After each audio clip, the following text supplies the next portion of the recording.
बजाओ बजाओ बजाओ राधा नाम की ताली बजाओ बजाओ राधा नाम की ताली बजाओ। सबके संकट दूर करेगी हो, सबके संकट दूर करेगी वो बसवान दुलारी। बजाओ बजाओ बजाओ राधा नाम की ताली बजाओ राधा नाम की ताली।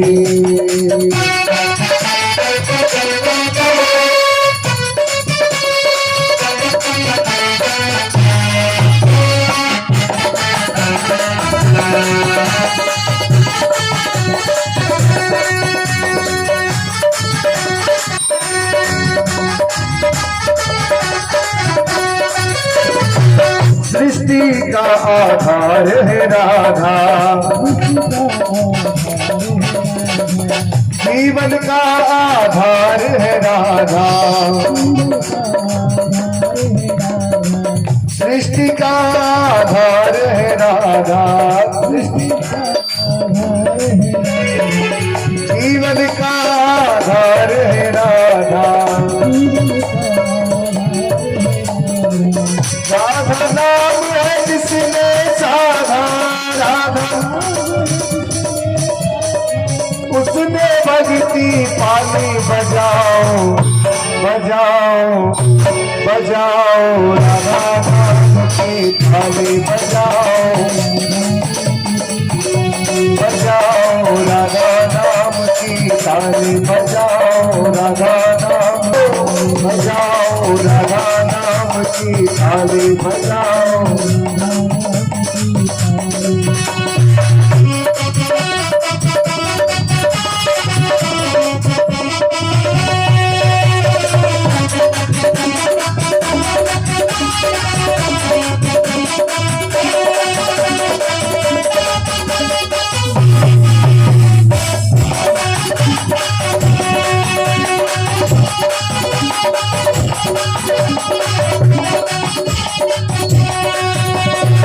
प्रेम सुधा बरसाने वाली, करुणा रस झलकाने वाली, प्रेम सुधा बरसाने वाली, करुणा रस बरसाने वाली, तन मन शीतल कर जीवन में, तन मन शीतल कर जीवन में, भर दे खुशहाली। बजाओ बजाओ बजाओ राधा नाम की ताली बजाओ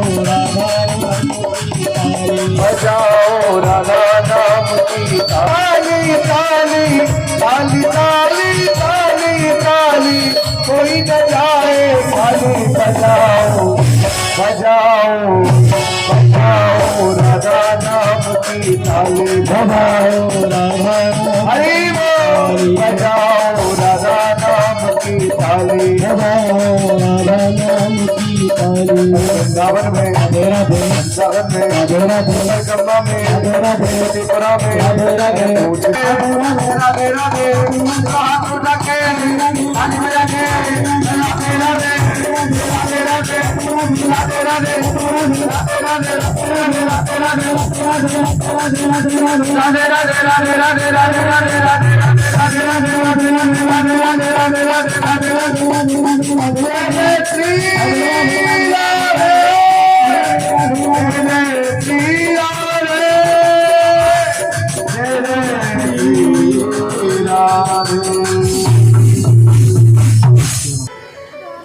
जन्म का प्रसंग श्री सूत जी महाराज शौनक आदि ऋषियों को सुना रहे हैं। आप लोग भी ध्यान से सुनिए।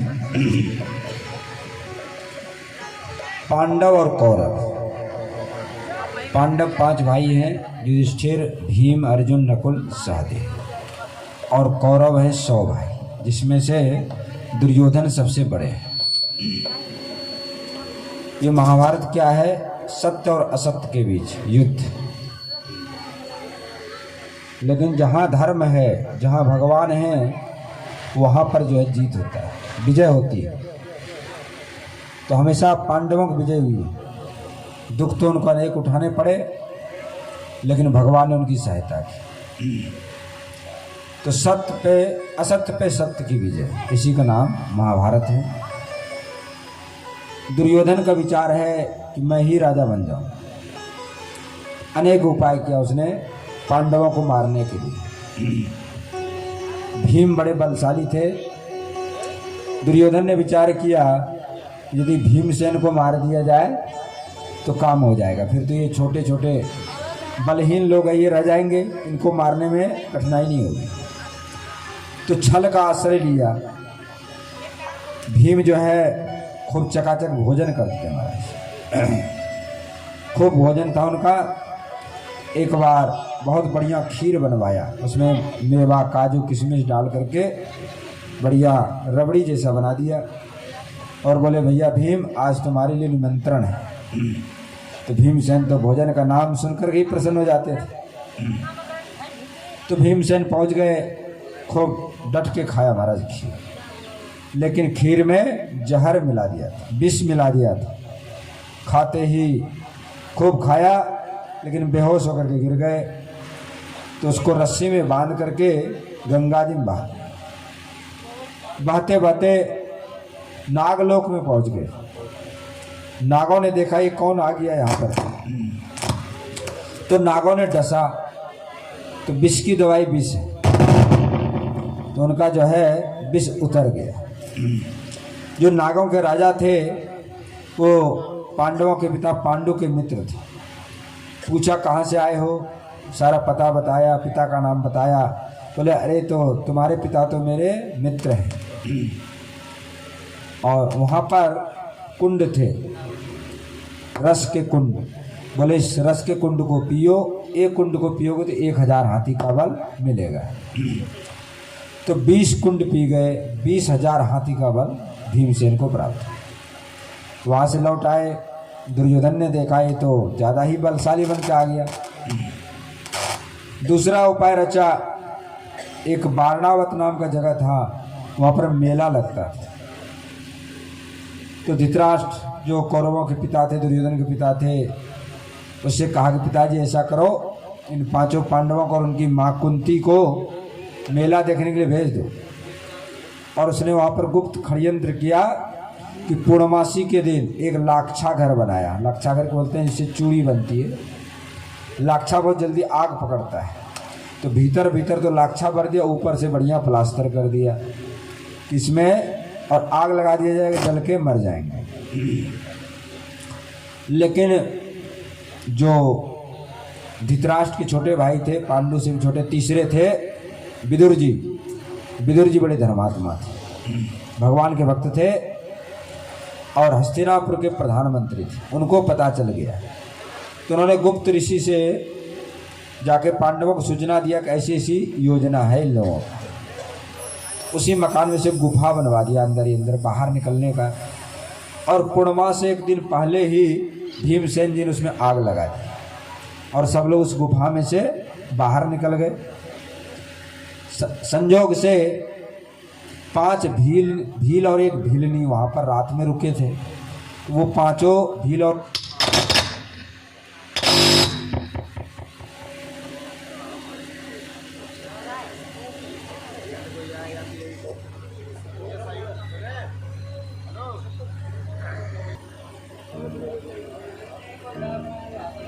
जय जय श्री राधे। तो पांडव लोग उस गुफा के रास्ते में से निकल गए। 12 वर्ष तक गुप्त रूप से ब्राह्मण का वेश बना करके घूमते रहे, कहीं दुर्योधन पुनः जो है पकड़ न ले, जान से मरवा न ले। घूमते घूमते पंचाल देश में पहुंच गए। पंचाल यानी जिसको आजकल पंजाब बोलते हैं।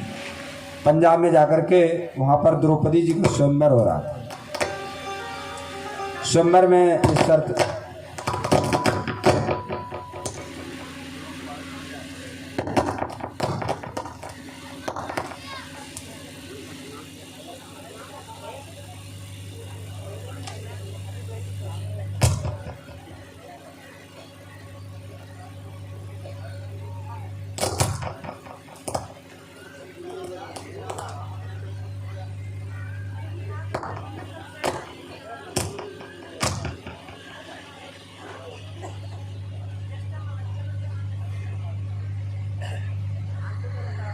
बड़े अनमोल ओ रसना राधे राधे बोल ओ रसना राधे राधे बोल अपनी वाणी में अमृत घोल ओ रसना राधे राधे बोल ओ रसना राधे राधे बोल।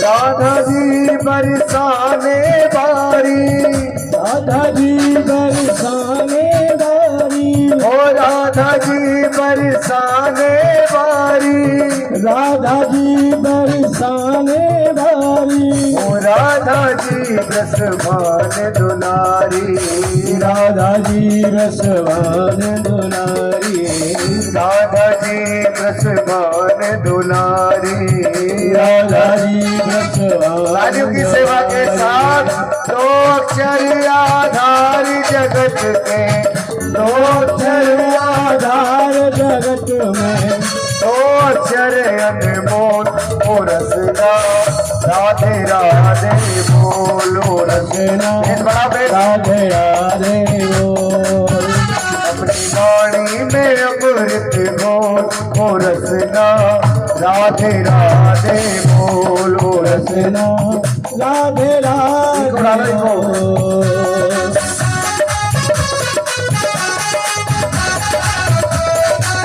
थोड़ा बोलिए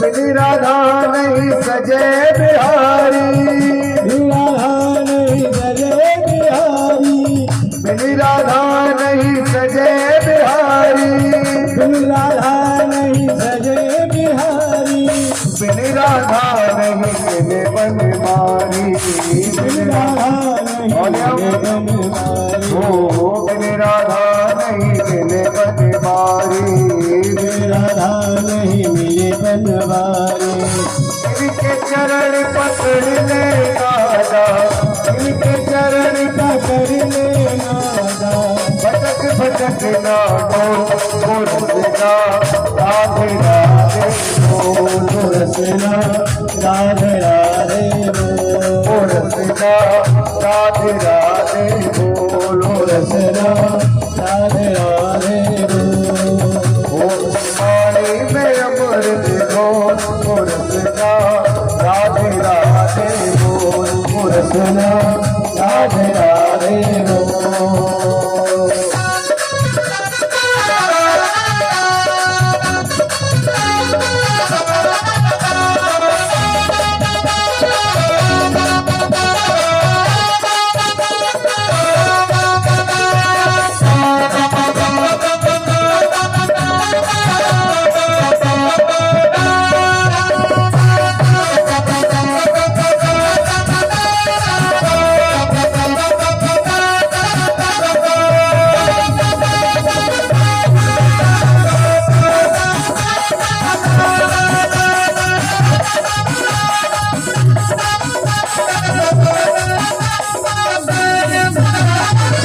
राधा जी महाराज रचा में राधा जी महाराज रचा में राधा जी महाराज रचा में बोले बढ़ाओ राधा जी महाराज रचा में राधा जी नंदलाल नचा में राधा जी नंदलाल रचा में ओ राधा जी नंदलाल नचा में राधा जी नंदलाल रचा में इस छवि को भर के नैनन में इस छवि को भर के में अंदर के पट खोल दिखाइए दोनों हाथ, सभी दिखाइए बाबा। हाँ दिखा दीजिए दोनों हाथ, शर्मा मत, बारात ना निकल रही है, ये भागवत जी बैठी हुई है। दिखाइए दोनों हाथ उठा के, और अपनी जिब्या को पवित्र करते हुए कहना है, वो अपनी बाणी में अमृत घोल रचना, राधे राधे बोल रचना, राधे राधे बोल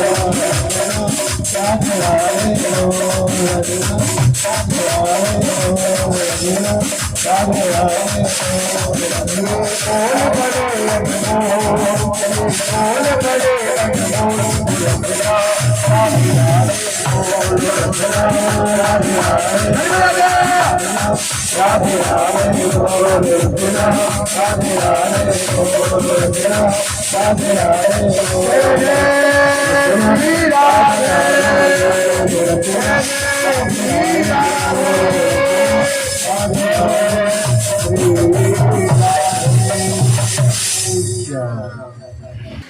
पंजाब में राजा द्रुपद की पुत्री द्रौपदी का स्वयंवर हो रहा था। शर्त ये था, ऊपर एक काठ की मछली घूमती थी और जल में देख करके उस पर निशाना लगाना था। तो बड़े बड़े राजा महाराजा आए थे, लेकिन महाराज सब विफल हो गए। तो भगवान कृष्ण और बलराम भी आए हुए थे, और पांडव जो ब्राह्मण का वेश धारण करके ब्राह्मणों की मंडली में थे। तो भगवान कृष्ण ने अर्जुन से इशारा किया, अर्जुन आ जाओ। अर्जुन निकल के आए, सब ब्राह्मणों ने उसको पीठ थपथपाया, बोले देखो सभी क्षत्रिय लोग किसी में दम नहीं था, लेकिन आज एक ब्राह्मण लक्ष्य भेद करेगा। उनको तो पता नहीं था कि अर्जुन है। अर्जुन ने महाराज लक्ष्य भेदन कर दिया, और द्रौपदी ने माला अर्जुन के गले में डाल दिया। विवाह संपन्न हो गया। राजा द्रुपद ने कहा अपने पुत्र दृष्टद्युम्न से कि बेटा ये अर्जुन ही हो सकता है, दूसरा कोई ऐसा वीर नहीं है जो इस काम को कर सके, तुम इसके पीछे पीछे जाओ, देखो है कौन। तो पांचों पांडव बाहर, नगर के बाहर एक कुटिया बनी थी, उसी में पांचों पांडव और माता कुंती रहती थी। माता कुंती तो वहीं कुटिया पे थी। पांचों पांडव द्रौपदी को लेकर पहुंचे। तो जो भी भिक्षा आता था तो माता कुंती पांचों को बांट देती थी। तो अर्जुन ने कहा माता जी आज एक अद्भुत भिक्षा लेके आए हैं। माता कुंती को पता नहीं था क्या है। बोले पांचों भाई मिलकर के उसको बांट लो, उपभोग कर लो। बोले माँ तुमने क्या कह दिया, ये कोई खाने की चीज़ नहीं है, ये तो द्रौपदी है। अब तो कुंती महारानी पछताने लगी। तब तक भगवान कृष्ण भी आ गए वहाँ पर। बोले कि इसने पूर्व जन्म में तपस्या किया था और भगवान शंकर प्रकट हो गए, वरदान मांगने के लिए कहा। तो इसने 5 बार वरदान मांगा कि ऐसे सुशील पति हो, सुंदर पति हो, गुणवान हो, योद्धा हो। इसलिए भगवान शंकर ने कहा कि जाओ तुमको 5 पति मिले। इसीलिए इनको 5 पति मिले। वहाँ से लौट के आए हस्तिनापुर। अब तो महाराज ये जो दुर्योधन था, धृतराष्ट्र, उनकी खिल्ली मुल्ली गुम। बोले ये तो अभी जिंदे हैं, दोबारा आ गए। बोले भैया वैसे तो युधिष्ठिर बड़े, इनको राज मिलना चाहिए, लेकिन नहीं देते तो आधा आधा कर लो। नहीं माना। एक जंगल पड़ा था खांडव प्रस्थ, उसको दे दिया। लेकिन भगवान की कृपा से, भगवान की सहायता से सुंदर राजधानी बना दी। उसका नाम हो गया इंद्रप्रस्थ। जो दैत्यों के विश्वकर्मा हैं मय दानव ने बहुत सुंदर राजधानी बना दिया महाराज। अब राजा युधिष्ठिर ने राजसूय यज्ञ किया। राजसूय युग में बड़े बड़े राजा महाराजा, बड़े बड़े ऋषि महात्मा सब लोग पधारे। वहाँ पर ये विचार किया गया कि प्रथम पूजा किसकी होनी चाहिए। किसी ने कहा कि भीष्म पितामह बड़े योद्धा हैं, इनकी पूजा करो। किसी ने कहा कि व्यास जी बड़े विद्वान हैं, इनकी पूजा होनी चाहिए। किसी ने कहा नारद जी देव ऋषि हैं, इनकी पूजा करो। सब ने अपने अपने मत दिए। सबसे अंत में जो 5 पांडवों में सबसे छोटे थे सहदेव ने कहा भगवान कृष्ण की प्रथम पूजा होनी चाहिए। तो वहाँ पर एक शिशुपाल नाम का राजा था और ये रावण का अवतार था, भगवान से बैर रखता था। तो शिशुपाल भड़क गया, बोले इस ग्वाले का पूजा करवाओगे जो माखन चोरी करके खाया करता था और गैया चराया करता था, इसकी पूजा? यहाँ बड़े बड़े ऋषि मुनि बैठे हुए हैं, इनकी पूजा छोड़ के इनकी पूजा कर रहे हैं। कुवचन बोलने लगा। अर्जुन को सहन नहीं हुआ, भीमसेन को सहन नहीं हुआ, तो गदा लेके बोले इस दुष्ट को मैं आज ही मार देता हूँ। भगवान बोले ठहरो ठहरो। भगवान बोले ये हमारी बुआ का लड़का है, जब इसने जन्म लिया था इसके 4 हाथ। आकाशवाणी हुई थी कि जिसको देखने से इसके 2 हाथ नष्ट हो जाए उसी के हाथ से इसकी मौत होगी। एक बार भगवान कृष्ण गए वहाँ पर अपनी बुआ से मिलने, तो जैसे ही उस शिशुपाल ने देखा उनके 2 हाथ नष्ट हो गए, 4 हाथ थे 2 रह गए। बुआ ने कहा बेटा तुम्हारे द्वारा इसकी मृत्यु है, तुम इस पे दया करना, इसके अपराध को क्षमा करना। भगवान ने कहा कि 100 अपराध क्षमा कर। अब वह गाली बकने लगा, भगवान गिनती करते चले जा रहे। जैसे 100 पूरा हुआ, 101 हुआ, भगवान ने सुदर्शन चक्र छोड़ा, उसका मस्तक कट गया और उसके शरीर में से एक रोशनी प्रकाश निकला, भगवान के शरीर में समा गया, उसका उद्धार हो गया। इसके बाद जैसे ही सुदर्शन चक्र भगवान ने छोड़ा तो भगवान का ये हाथ उंगली कट गया महाराज। तो जब तक कोई सोचे विचारे कुछ समझे, द्रौपदी वहीं खड़ी थी, नई साड़ी पहनी थी, फटा, उसने जल्दी से अपना वस्त्र साड़ी फाड़ा और भगवान की उंगली में बांध दिया। भगवान ने कहा कि समय आने पर मैं इस ऋण का बदला तुमको चुकाऊं। दूसरी कथा एक और आती है। एक बार प्रयागराज में कुंभ मेला लगा था, तो सभी लोग स्नान करने गए थे, महारानी द्रौपदी, पांडव सब लोग गए थे। दुर्वासा ऋषि गंगा जी में स्नान कर रहे थे, तो बहुत देर हो गया लेकिन निकल नहीं रहे थे। जाड़े का दिन था, माघ का महीना। द्रौपदी स्नान करने गई। द्रौपदी ने देखा कि महाराज जी बहुत देर से स्नान कर रहे हैं। द्रौपदी ने कहा कि महाराज आप बाहर निकल आओ, तो हम आपको प्रणाम करके फिर अपने जाएं। ऐसा नियम है, कोई भी साधु संत महात्मा मिले तो उनको प्रणाम करना चाहिए, प्रणाम नहीं करने से अपराध लगता है। गौ, ब्राह्मण, संत, देव प्रतिमा, मंदिर मिले तो हाथ जोड़ के प्रणाम करना चाहिए। दुर्वासा ऋषि बोले कि बेटी कोई बात नहीं है, तुम लोग जाओ, हम तो साधु महात्मा अपना भजन कर रहे हैं। नहीं महाराज आप पहले निकल के आइए, बहुत देर हो गया। द्रौपदी बोले महाराज कोई न कोई बात अवश्य, आप संकोच के मारे बता नहीं रहे हैं। तो दुर्वासा ऋषि का बेटी एक बात है कि जो मैं गंगा जी में स्नान कर रहा था, तेज धारा में मेरी जो नीचे का वस्त्र है वो बह गया, मैं नग्न हो गया हूँ, तो नग्न अवस्था में कैसे निकल सकता बाहर। द्रौपदी जी ने तत्काल अपना साड़ी फाड़ करके दे दिया, महाराज इसको पहन करके आप बाहर निकल जाएं। दुर्वासा ऋषि बाहर निकले, महारानी द्रौपदी ने उनको प्रणाम किया। दुर्वासा ऋषि ने आशीर्वाद दिया, जाओ बेटी तुम कभी निर्वस्त्र नहीं। ये 2 वरदान मेरे मिला है। राजसूय यज्ञ पूरा हो गया, सब लोग चले गए, लेकिन जो नज़दीक के लोग रहते हैं वो 2-3 दिन रह जाते हैं। तो दुर्योधन, कर्ण, विदुर ये सब रह गए। एक दिन दुर्योधन ने कहा कि राजसभा का दर्शन भ्रमण करते हैं। राजसभा बड़ा अद्भुत था महाराज, माया से बना हुआ था, अद्भुत उसमें दृश्य थे। जहाँ पानी था वहाँ तो जमीन दिखता था, जहाँ जमीन था वहाँ पानी दिखता था, जहाँ दरवाज़ा है वहाँ दीवार दिखता था, जहाँ दीवार है वहाँ दरवाजे दिखते थे। बड़े अद्भुत रचना थी। तो दुर्योधन चला जा रहा था, एक जगह महाराज सूखा जगह था लेकिन लगा के पानी तो धोती उठा लिया, और एक जगह पानी था लेकिन उनको लगा सूखा है, जाके बेचारे गिर गए। एक जगह जो है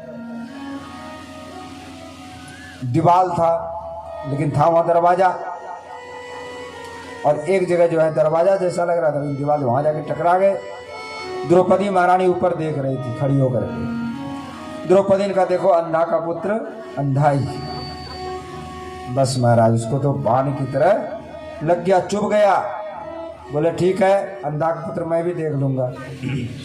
क्रोधित होकर के वहां से चला गया। अब जो है इसमें एक शिक्षा की बात है। वैसे तो ये लीला है, द्रौपदी का अवतार ही हुआ था महाभारत कराने का, लेकिन कटु वचन नहीं बोलना चाहिए, कठोर वचन किसी को नहीं बोलना चाहिए। कठोर वचन बोलने से चुभ जाता है। तलवार का घाव, हथियार का घाव, चाकू का घाव भर सकता है, लेकिन ये वाणी का घाव नहीं भरता। इसलिए सबसे प्रेम से बोले, मीठी बोले, मधुर वाणी में बोले।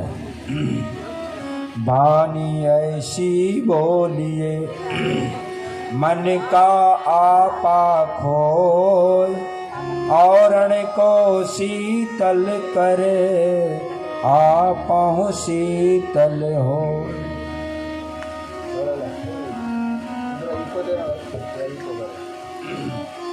वाणी ऐसी बोलनी चाहिए कि दूसरे के मन को सुख दे, ऐसी वाणी बोलनी चाहिए।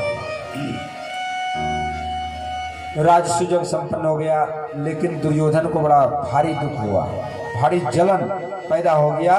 बोले मैं इस द्रौपदी से बदला लूंगा।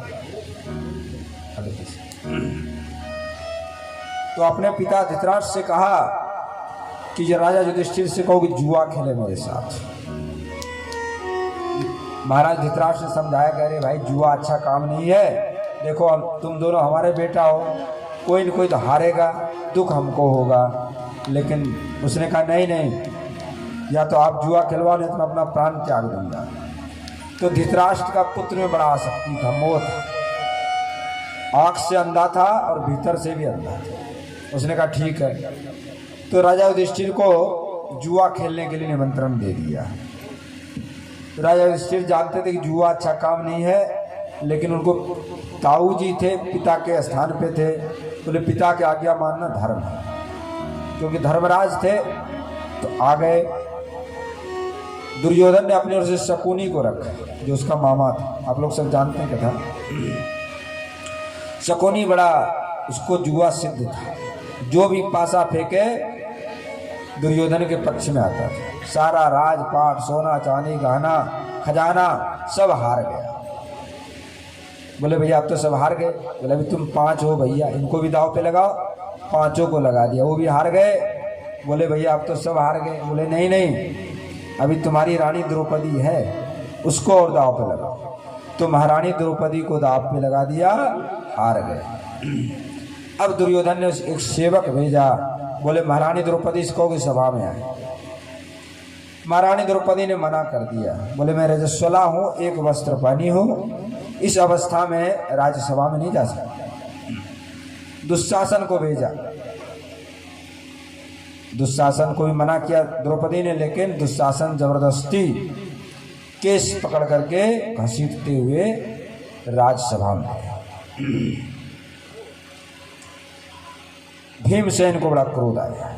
बोले रे दुष्ट दुशासन, जिस हाथ से तुमने द्रौपदी के केस पकड़ के घसीटे हैं, उस हाथ को मैंने तोड़ा नहीं, तो मेरा नाम भीमसेन। अब तो महाराज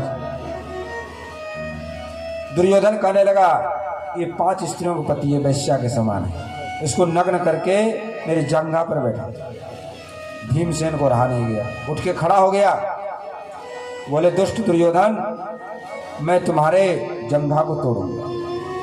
और क्रोध में आगे भीमसेन बोले जो युधिष्ठिर है यही झगड़े का जड़ है, इसी ने जुआ खेला है, मैं इसके दोनों हाथों को जला दूं, जिस हाथ से इसने जुआ खेला। और भाइयों ने उनको मिलके शांत किया, बैठाया महाराज। अब द्रौपदी सभा में कहने लगे, आप लोग ये बताइए कि ये क्या धर्म है, जब हमारे पति हार चुके थे तो हमको दांव पे लगाने इनका क्या अधिकार था। लेकिन महाराज कोई कुछ नहीं बोल रहे, सब मौन है, सब सिर झुका करके। वहाँ पे द्रोणाचार्य, कृपाचार्य, भीष्म पितामह और बड़े बड़े लोग थे, लेकिन कोई भी कुछ नहीं बोल रहा, सब सिर झुका करके बैठे हुए। विदुर जी थे, विदुर जी को सहन नहीं हुआ। विदुर जी बोले सभा में बहुत ही गलत कर्म हो रहा है, दुर्योधन ने फटकार दिया, अरे तुम हमारे ही राज्य में रहते हो और हमारी जो है, निकल जाओ यहाँ से। विदुर जी महाराज बेचारे बाहर निकल के चले गए। अब दुर्योधन ने कहा, दुशासन क्या देख रहे हो, इसके वस्त्र को खींच लो। अब महाराज दुशासन वस्त्र को खींचने लगा, और दुशासन भी सामान्य नहीं था, 10,000 हाथी का बल। द्रौपदी ने सोचा हम भी तो छत्रानी हैं, वीर हैं, अग्नि में से प्रकट हुई थी। तो द्रौपदी ने दोनों हाथ से अपना वस्त्र पकड़ा, लेकिन उस दुशासन के बल के सामने इनका बल कैसे चले। खींचने लगे जोर से वस्त्र को। जब कोई सहारा नहीं दिखा तो द्रौपदी ने कहा भगवान को ही पुकारते हैं। इधर भगवान श्री कृष्ण द्वारकापुरी में महारानी रुक्मिणी के भवन में भोजन कर रहे हैं। मध्याह्न का समय था, दोपहर का, लेकिन कौर जो है मुख में नहीं जा रहा है, भीतर खा नहीं रहे हैं भगवान। तो महारानी रुक्मिणी कहती है, प्रभु भोजन आप क्यों नहीं कर रहे हैं। भगवान कहते हैं भोजन कैसे करें, हमारे भक्त पर बड़ी कष्ट पड़ा हुआ है। बोले महाराज कष्ट पड़ा तो जाओ रक्षा करो। बोले रक्षा कैसे करें। बोले क्यों नहीं रक्षा कर रहे हो। बोले द्रौपदी को अभी अपने बल का सहारा है, वो अपने हाथ से अपना वस्त्र पकड़ी हुई है। जब तक जीव बिल्कुल निस्साह होकर निर्मल होकर के मेरे को नहीं पुकारता तब तक मैं नहीं जाता। तो जब द्रौपदी अपना बल छोड़ करके पुकारेगी जब मैं जा सकता। इधर द्रौपदी ने पुकारा, दोनों हाथ छोड़ दिया महाराज, और ऊपर हाथ उठा करके गोविंद द्वारिका वासिन कृष्ण गोपी जनप्रिय कौरवे परिभूता माम किम न जानस केशव। हे गोविंद, हे द्वारकावासी, हे केशव, हे महाजगेश्वर, मेरी रक्षा करो, मेरी रक्षा करो। आपके सिवा मेरा इस समय कोई रक्षक नहीं है। हे गिरधारी, हे गिरधारी, कृष्ण मुरारी, लाज रखो हे कृष्ण मुरारी, लाज रखो हे कृष्ण मुरारी। हे गिरधारी, हे गिरधारी, कृष्ण मुरारी, लाज रखो हे कृष्ण मुरारी, लाज रखो हे कृष्ण मुरारी।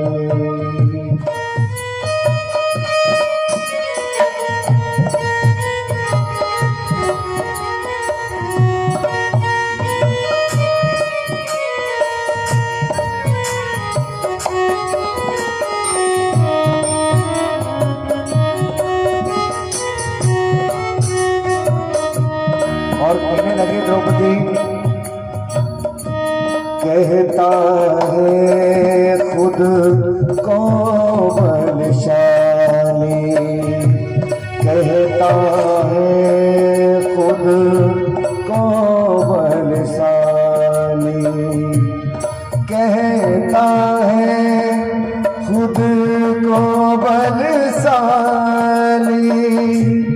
कहता है खुद को बलशाली,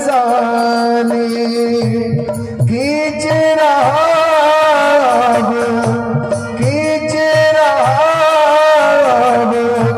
लाकी साड़ी, लाज रखो हे कृष्ण मुरारी, लाज रखो हे कृष्ण मुरारी। हे गिरधारी,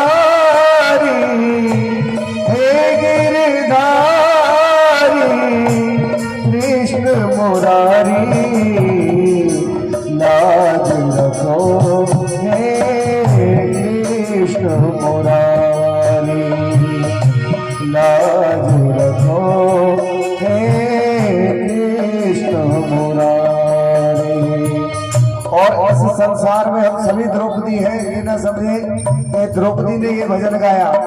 जब हम इस भाव को लाएंगे तो कन्हैया तभी आएंगे। ये समझे हम संसार में सभी द्रौपदी हैं और कन्हैया को पुकारे मीठी मीठी तालियों के साथ, लाज रखो हे कृष्ण मुरारी, लाज रखो हे कृष्ण मुरारी।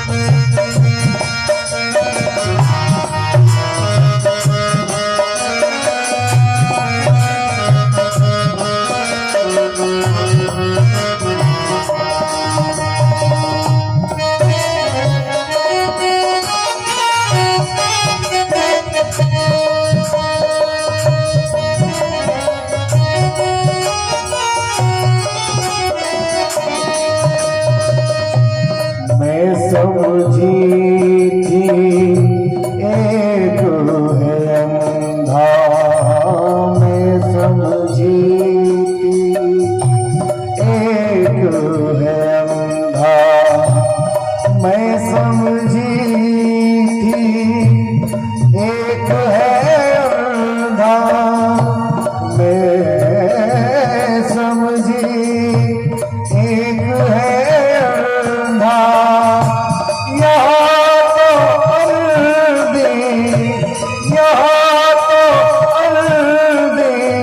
सभा है सारी, लाज रखो हे कृष्ण मुरारी, लाज रखो हे कृष्ण मुरारी, कृष्ण मुरारी, कृष्ण मुरारी, हे बनवारी, रखो कृष्ण मुरारी, लाज रखो कृष्ण मुरारी।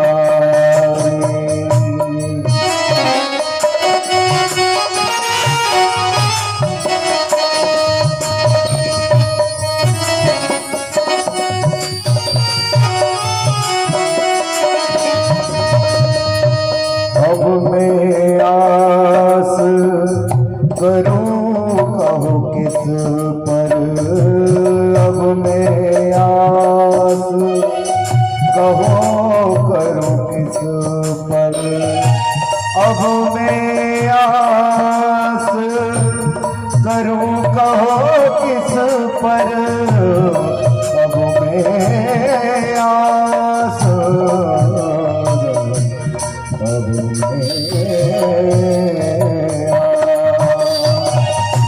अब मैं आस करूं कहो किस पर, सबके सब पे, सबके सब पे है जुआरी, लाज रखो कृष्ण मुरारी। दोनों हाथ उठा करके तालियों की सेवा के साथ बुलाइए कन्हैया को। हे गिरधारी, हे गिरधारी, हे बनवारी, लाज रखो हे कृष्ण मुरारी, लाज बोलिए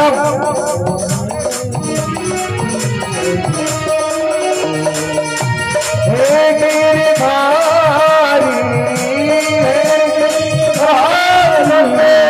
हे बनवारी,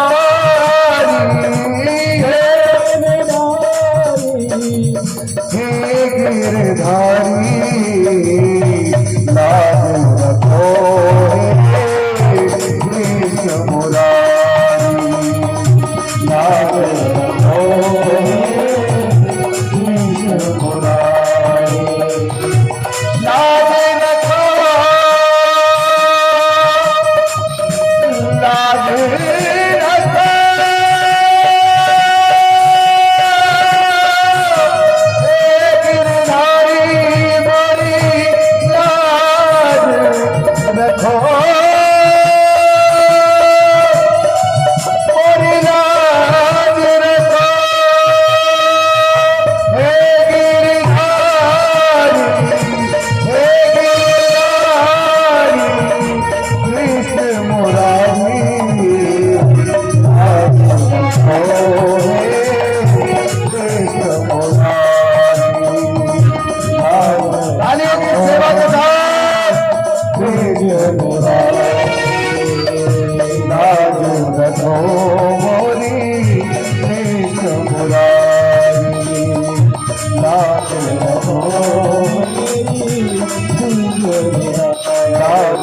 रखो भीष्म मुरारी, लाज रखो भीष्म मुरारी, लाज रखो लाज रखो लाज रखो भीष्म मुरारी।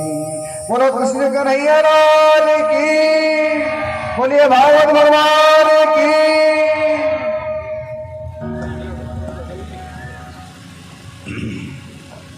यत्र नारी पूजयन्ते तत्र सर्वे देवा रमन्ते। जिस देश में, जिस समाज में नारियों का सम्मान होता है, नारियों की पूजा होती है, वहाँ पर देवता लोग प्रसन्न होते हैं, वहाँ पर सुख शांति का, जहाँ नारी शक्ति का सम्मान होता है वहाँ पर सुख संपत्ति आनंद का बसेरा होता है, और जहाँ नारी शक्ति का अपमान होता है वहाँ महाराज महाभारत है। तो आज जो महासती हैं द्रौपदी, उसका भरी सभा में अपमान हो रहा है। जहाँ जहाँ भी संहार हुआ है स्त्रियों का अपमान के कारण। सीता जी का हरण किया रावण ने तो पूरी लंका जल गई। तो महाराज नारी अबला नहीं है, सबला भी है। वही दुर्गा का रूप धारण कर लेती है, वही काली का रूप धारण कर लेती है और संहार कर देती है। इसलिए स्त्री को आप सामान्य नहीं समझे। आदि शक्ति माताएं तो हैं, दुर्गा, काली, सरस्वती, राधा, सीता, ये सब स्त्रियां तो हैं। और स्त्रियों का सम्मान हमारे समाज में, हिंदू समाज में पुरुषों से ज़्यादा सम्मान माताओं का किया जाता है। कोई भी नाम दिया जाएगा, पहले गौरी शंकर, पहले गौरी जी का, फिर शंकर जी पीछे आएंगे, सीताराम, राधे श्याम। इस तरह से महाराज द्रौपदी ने भगवान से पुकार की, भगवान प्रकट हो गए, वस्त्र अवतार, वस्त्र का रूप धारण किया प्रभु ने। अब दुशासन खूब बल लगा करके वस्त्र को खींच रहा है, वस्त्रों का ढेर लग गया, अंबार लग गया, लेकिन द्रौपदी निर्वस्त्र में। अंत में दुशासन बेहोश होकर के गिर गया। इस तरह से भगवान ने द्रौपदी की रक्षा की, उनकी लाज की रक्षा की। आज भी कोई भगवान को द्रौपदी की तरह करुण पुकार करे तो भगवान आज भी आ सकता है, लेकिन अपना बल छोड़ना पड़ेगा। जब तक अपना अहंकार है, अपने धन का बल है, अपने विद्युता का बल है, अपनी बुद्धि का बल है, तब तक भगवान नहीं आते हैं। सुनी रे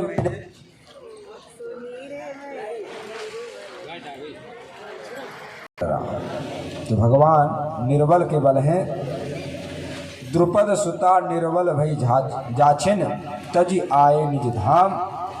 दुशासन की भुजा थकित भई, बसन रूप भय श्याम। सुनी रे मैंने निर्बल के बल राम। और उस समय कैसा दृश्य था, कोई नहीं बता सकता कि साड़ी है कि नारी है, कि नारी है कि साड़ी। साड़ी बीच नारी है कि नारी बीच साड़ी है, साड़ी ही की नारी है कि नारी ही की साड़ी है। वहाँ तो वस्त्र दिख रहे हैं या द्रौपदी दिख रहे हैं। इस तरह से महाराज द्रौपदी की लज्जा का निवारण किया भगवान ने।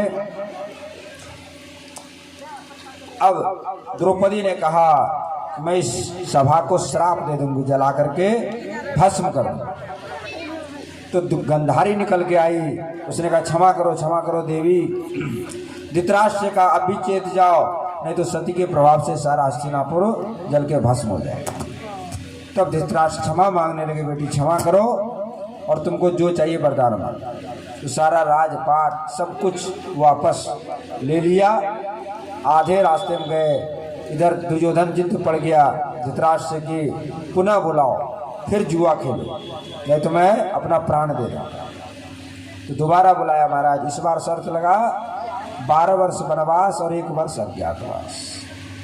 इसको भी किया महाराज। उसके बाद लौट के आए, बोले अब भी तो दे दो कुछ, लेकिन वो तैयार नहीं हुआ। दुर्योधन तैयार नहीं है इसके। दुर्योधन ने कह दिया कि युद्ध होगा, बिना युद्ध के मैं कुछ देने वाला नहीं। तो भगवान शांति दूत बन करके जा रहे हैं कि चलो एक बार अपनी ओर से प्रयास किया जाए, मान जाए तो ठीक ही है। शांति दूत बन करके भगवान हस्तिनापुर के लिए जा रहे हैं। द्रौपदी महारानी आ गई वहाँ पर, और द्रौपदी के केस खुले हुए। जब से वो केस पकड़ा, द्रौपदी ने भी प्रतिज्ञा की थी, इस दुशासन के खून से मैं अपने केस को धोऊंगी, तब जाकर के केस को बांधूंगा। तो केस खुला हुआ। जब भगवान जाने लगे शांति दूत बन करके, तो द्रौपदी ने कहा प्रभु इन केसों को देख लो,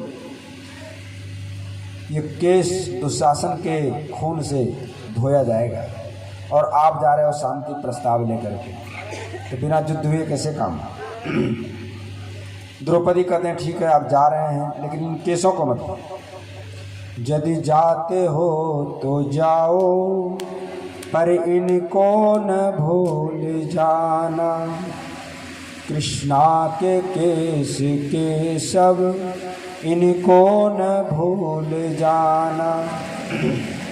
मेरे केस तो वही है, कह रहे हैं कि मेरे केस तो वही है, लेकिन बंधे नहीं। अब आप जाओगे, अब आप ही हमारे लाज के रखिएगा। भगवान कहते हैं कि रो मत, तुम्हारी बात हमें याद है।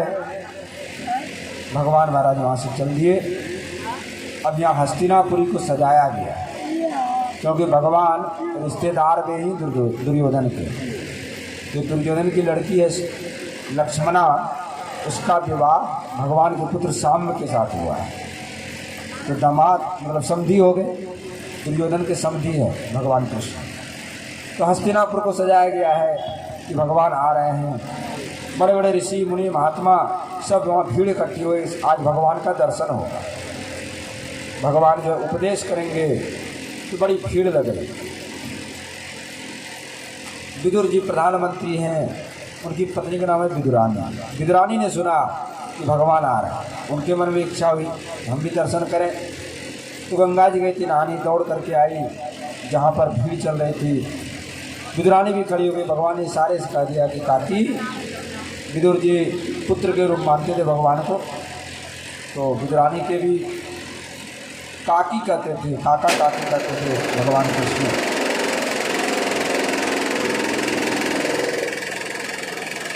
तो भगवान कृष्ण ने कहा कि काकी मैं तुम्हारे घर आऊँ। अब विदुरानी बेचारी अपने घर चली आई, और इधर भगवान कृष्ण राजसभा में पहुँच गए और जाके कहने लगे, राजा मानहु बचन हमारो, भीष्म द्रोण कर्ण दुर्योधन, सब मिली मतो विचारो, केवल 5 गांव पांडव को दीजे, और सब राज तुम्हारो। वैसे तो सबसे बड़ा युधिष्ठिर, इनको राज मिलना चाहिए, लेकिन कोई बात नहीं, आधा राज दे दो। बोले नहीं दूंगा।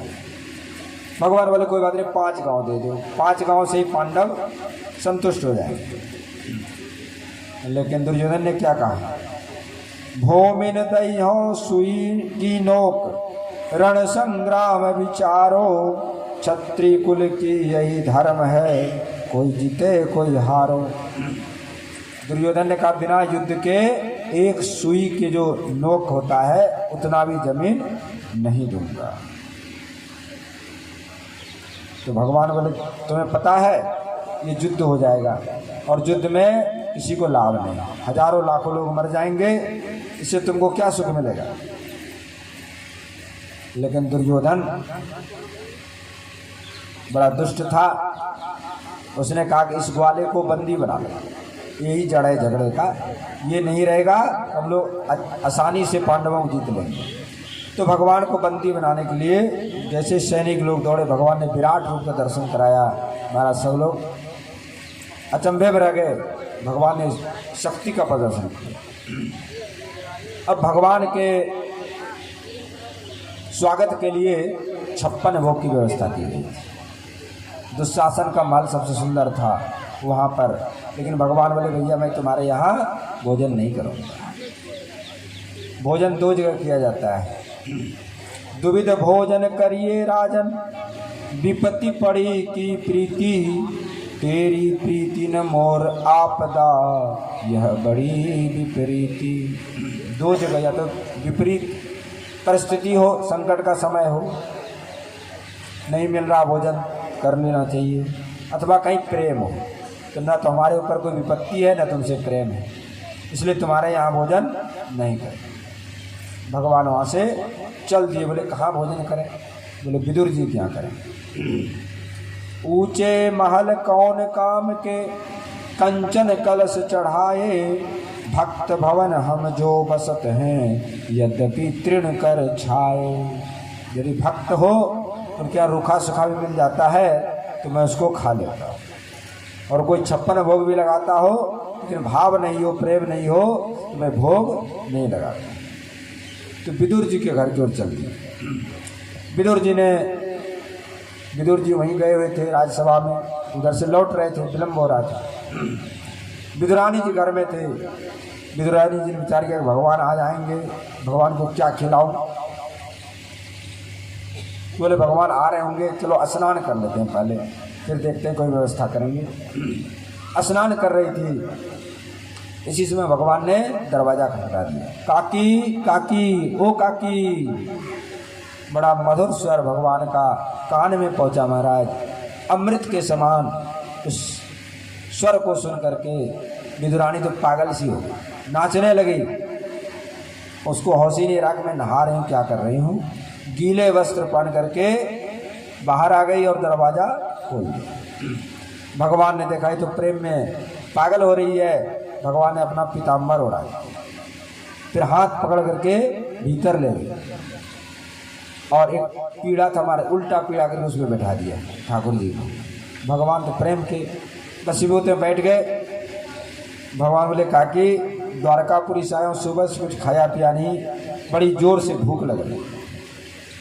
विदुरानी कहने लगे महाराज क्या बताऊँ, तुम्हारे जो काका जी हैं ना वो अन्न ग्रहण नहीं करते, प्रधानमंत्री हस्तिनापुर के, लेकिन उनका हस्तिनापुर का एक अन्न का दाना भी नहीं लेते। यहीं पर आपके काका जी ने गंगा जी किनारे कुटिया बना ली है और यहाँ पर बथुआ पालक ये सब साग सब्जी बो दिए हैं, केला का वृक्ष है, फलाहार करते हैं।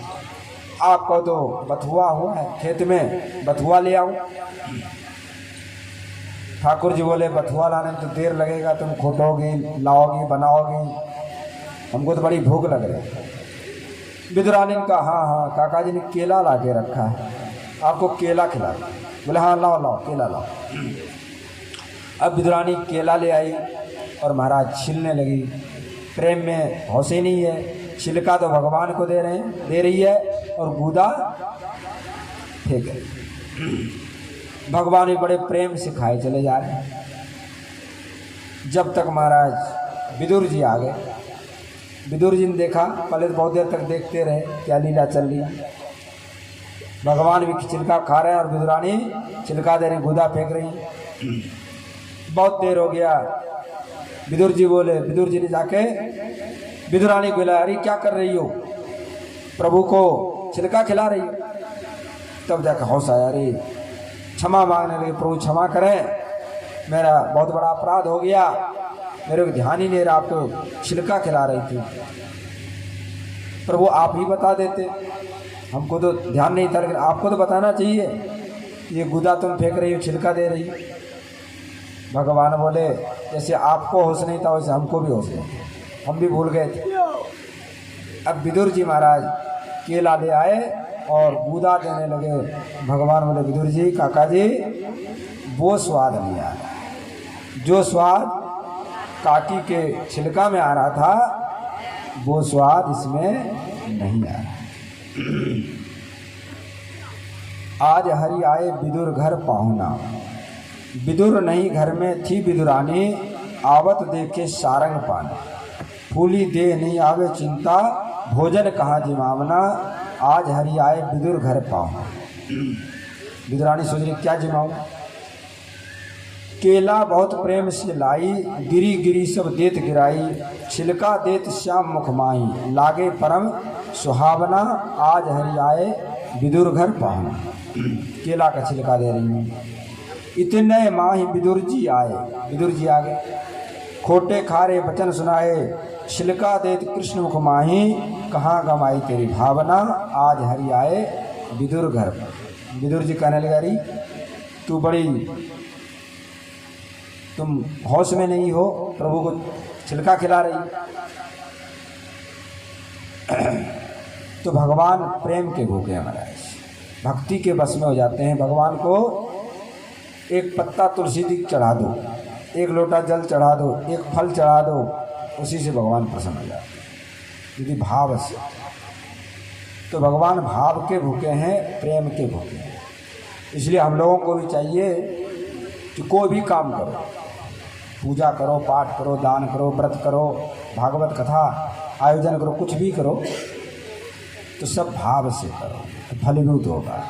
और बिना भाव के करोगे खर्चा तो सब हो ही रहा है, खर्चे में कमी नहीं है, सारा व्यवस्था है, लेकिन थोड़ा सा भाव और कर देंगे ना तो सोने में सुहागा हो जाएगा, हजारों गुना फल मिलेगा। तो कोई भी कार्य करें भक्ति संबंधी तो भावपूर्वक करें, प्रेम से करें, तो आपको लाखों गुना अधिक फल मिलेगा। जहाँ भाव में कमी आ जाती है वहीं पर महाराज कमी आ जाती है।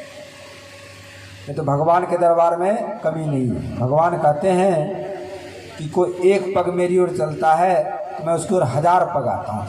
तो भगवान तो इतने कृपालु हैं, दयालु हैं, लेकिन जीव का ही दुर्भाग्य कि भगवान की ओर चलना ही नहीं चाहता।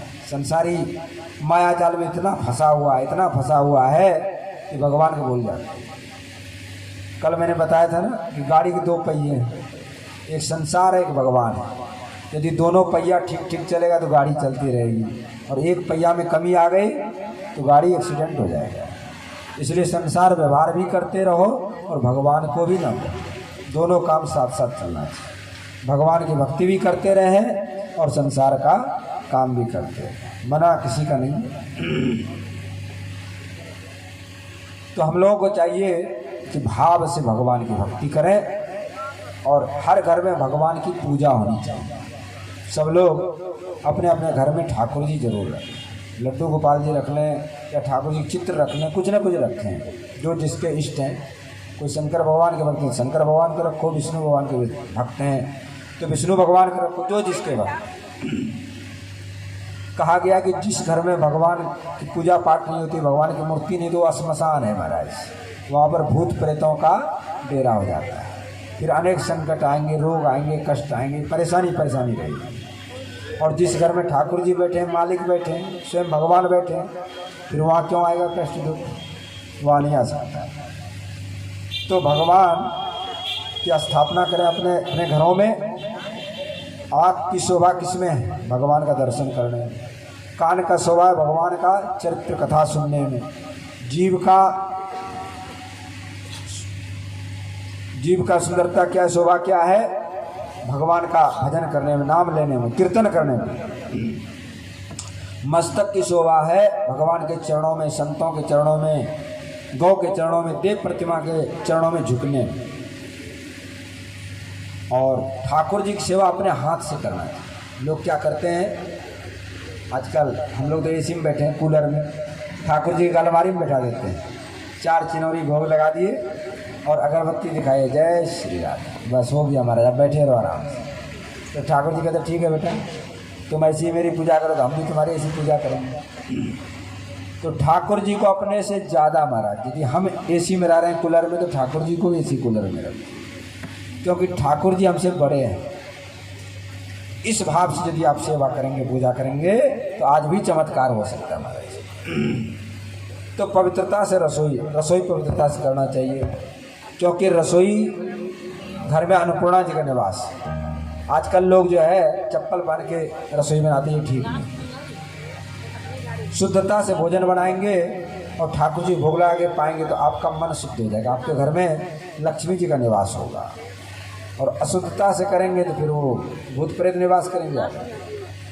इसीलिए शुद्धता से रसोई बनाएं और सबसे पहले ठाकुर जी भोग लगाएं, फिर सब लोग पाओ प्रसाद रूप। तो आपके घर में लक्ष्मी जी की वृद्धि होगी, भगवान आपके घर आएंगे।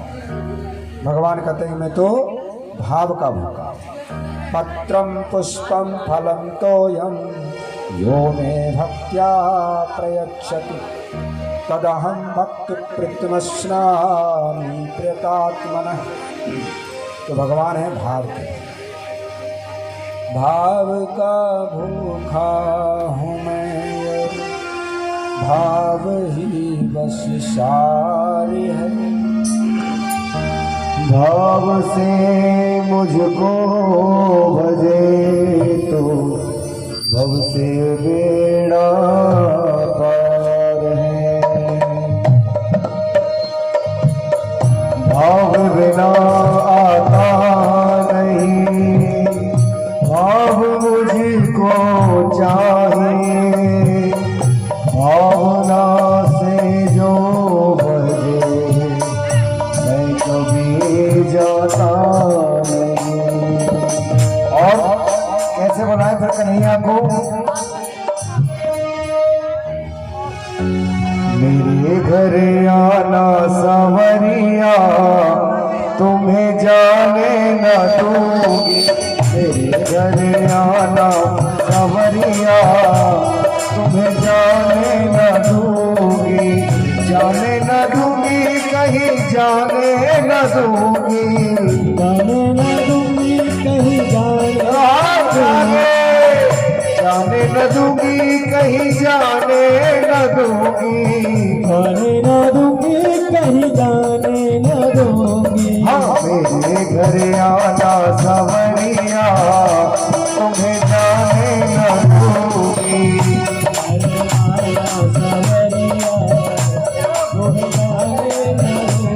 हाँ मेरे घर आना सांवरिया, तुम्हें जाने न दूंगी।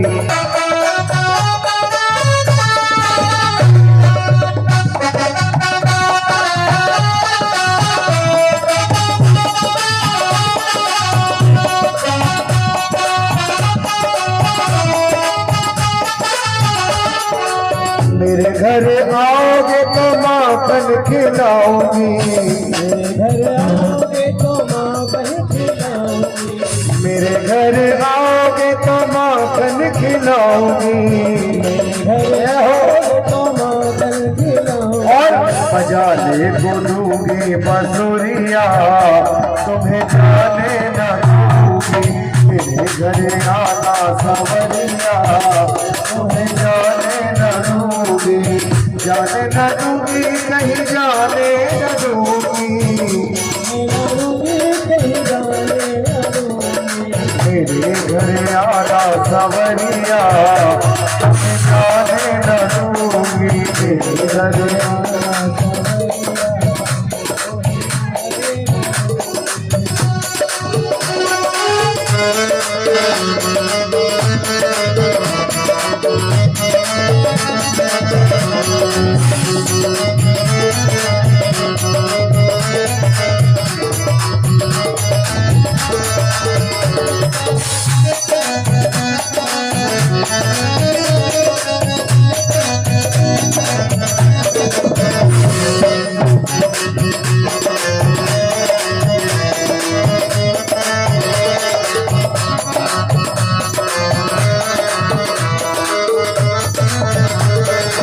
मेरे घर आओगे तो रास रचाओगे।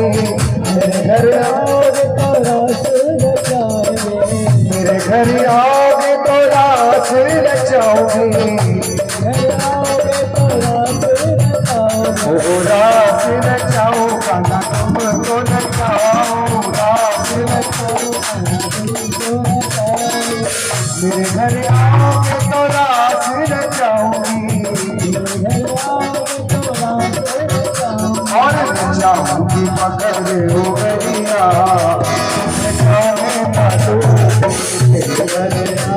अरे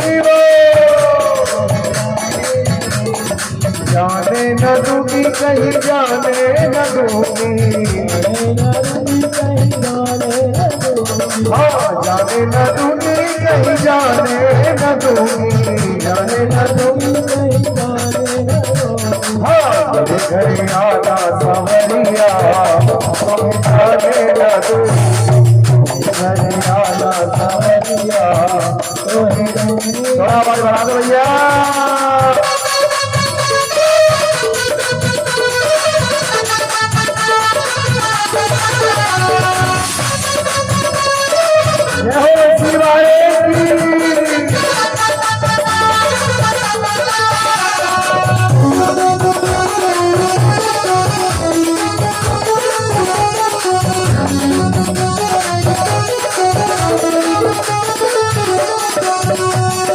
मेरे घर आओगे तो दिल में बिताऊंगी। और मेरे घर आओगे तो दिल में बिताऊंगी।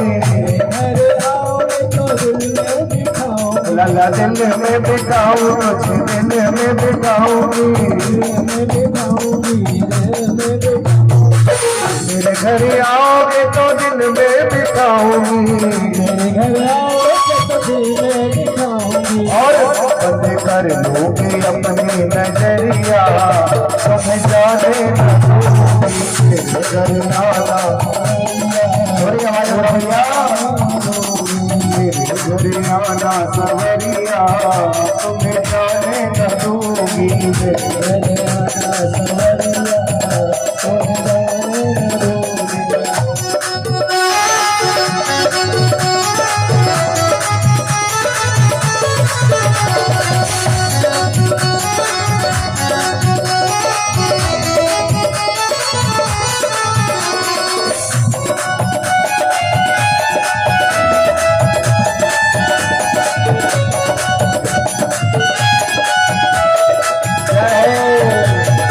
मेरे घर आओगे तो आओगे,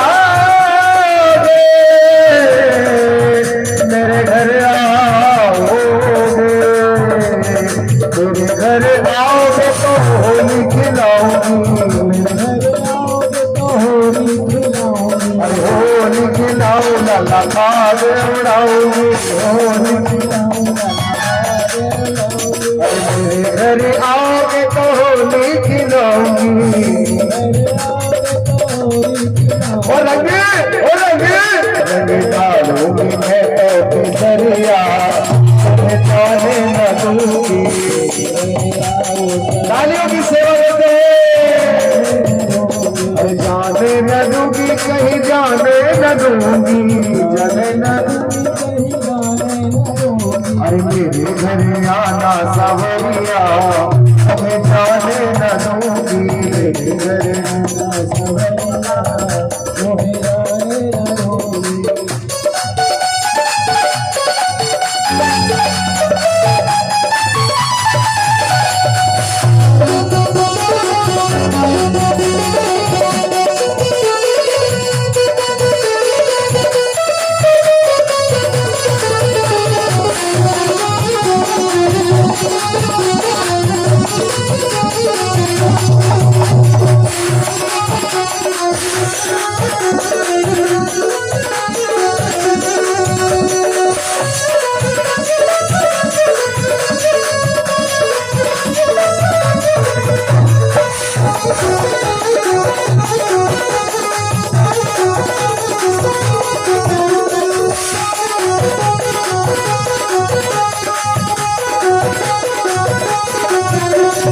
मेरे घर आओगे तो लाला कन्हैया।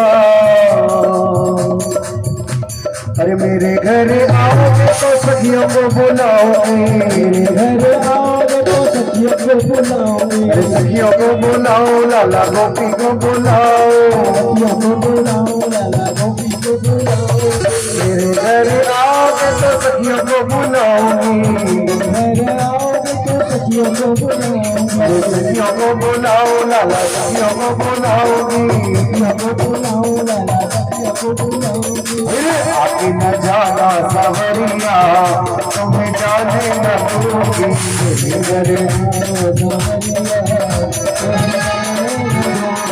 जाने न दूंगी कहीं जाने न दूंगी मेरे घर आना सवरिया तुम्हें जाने न दूंगी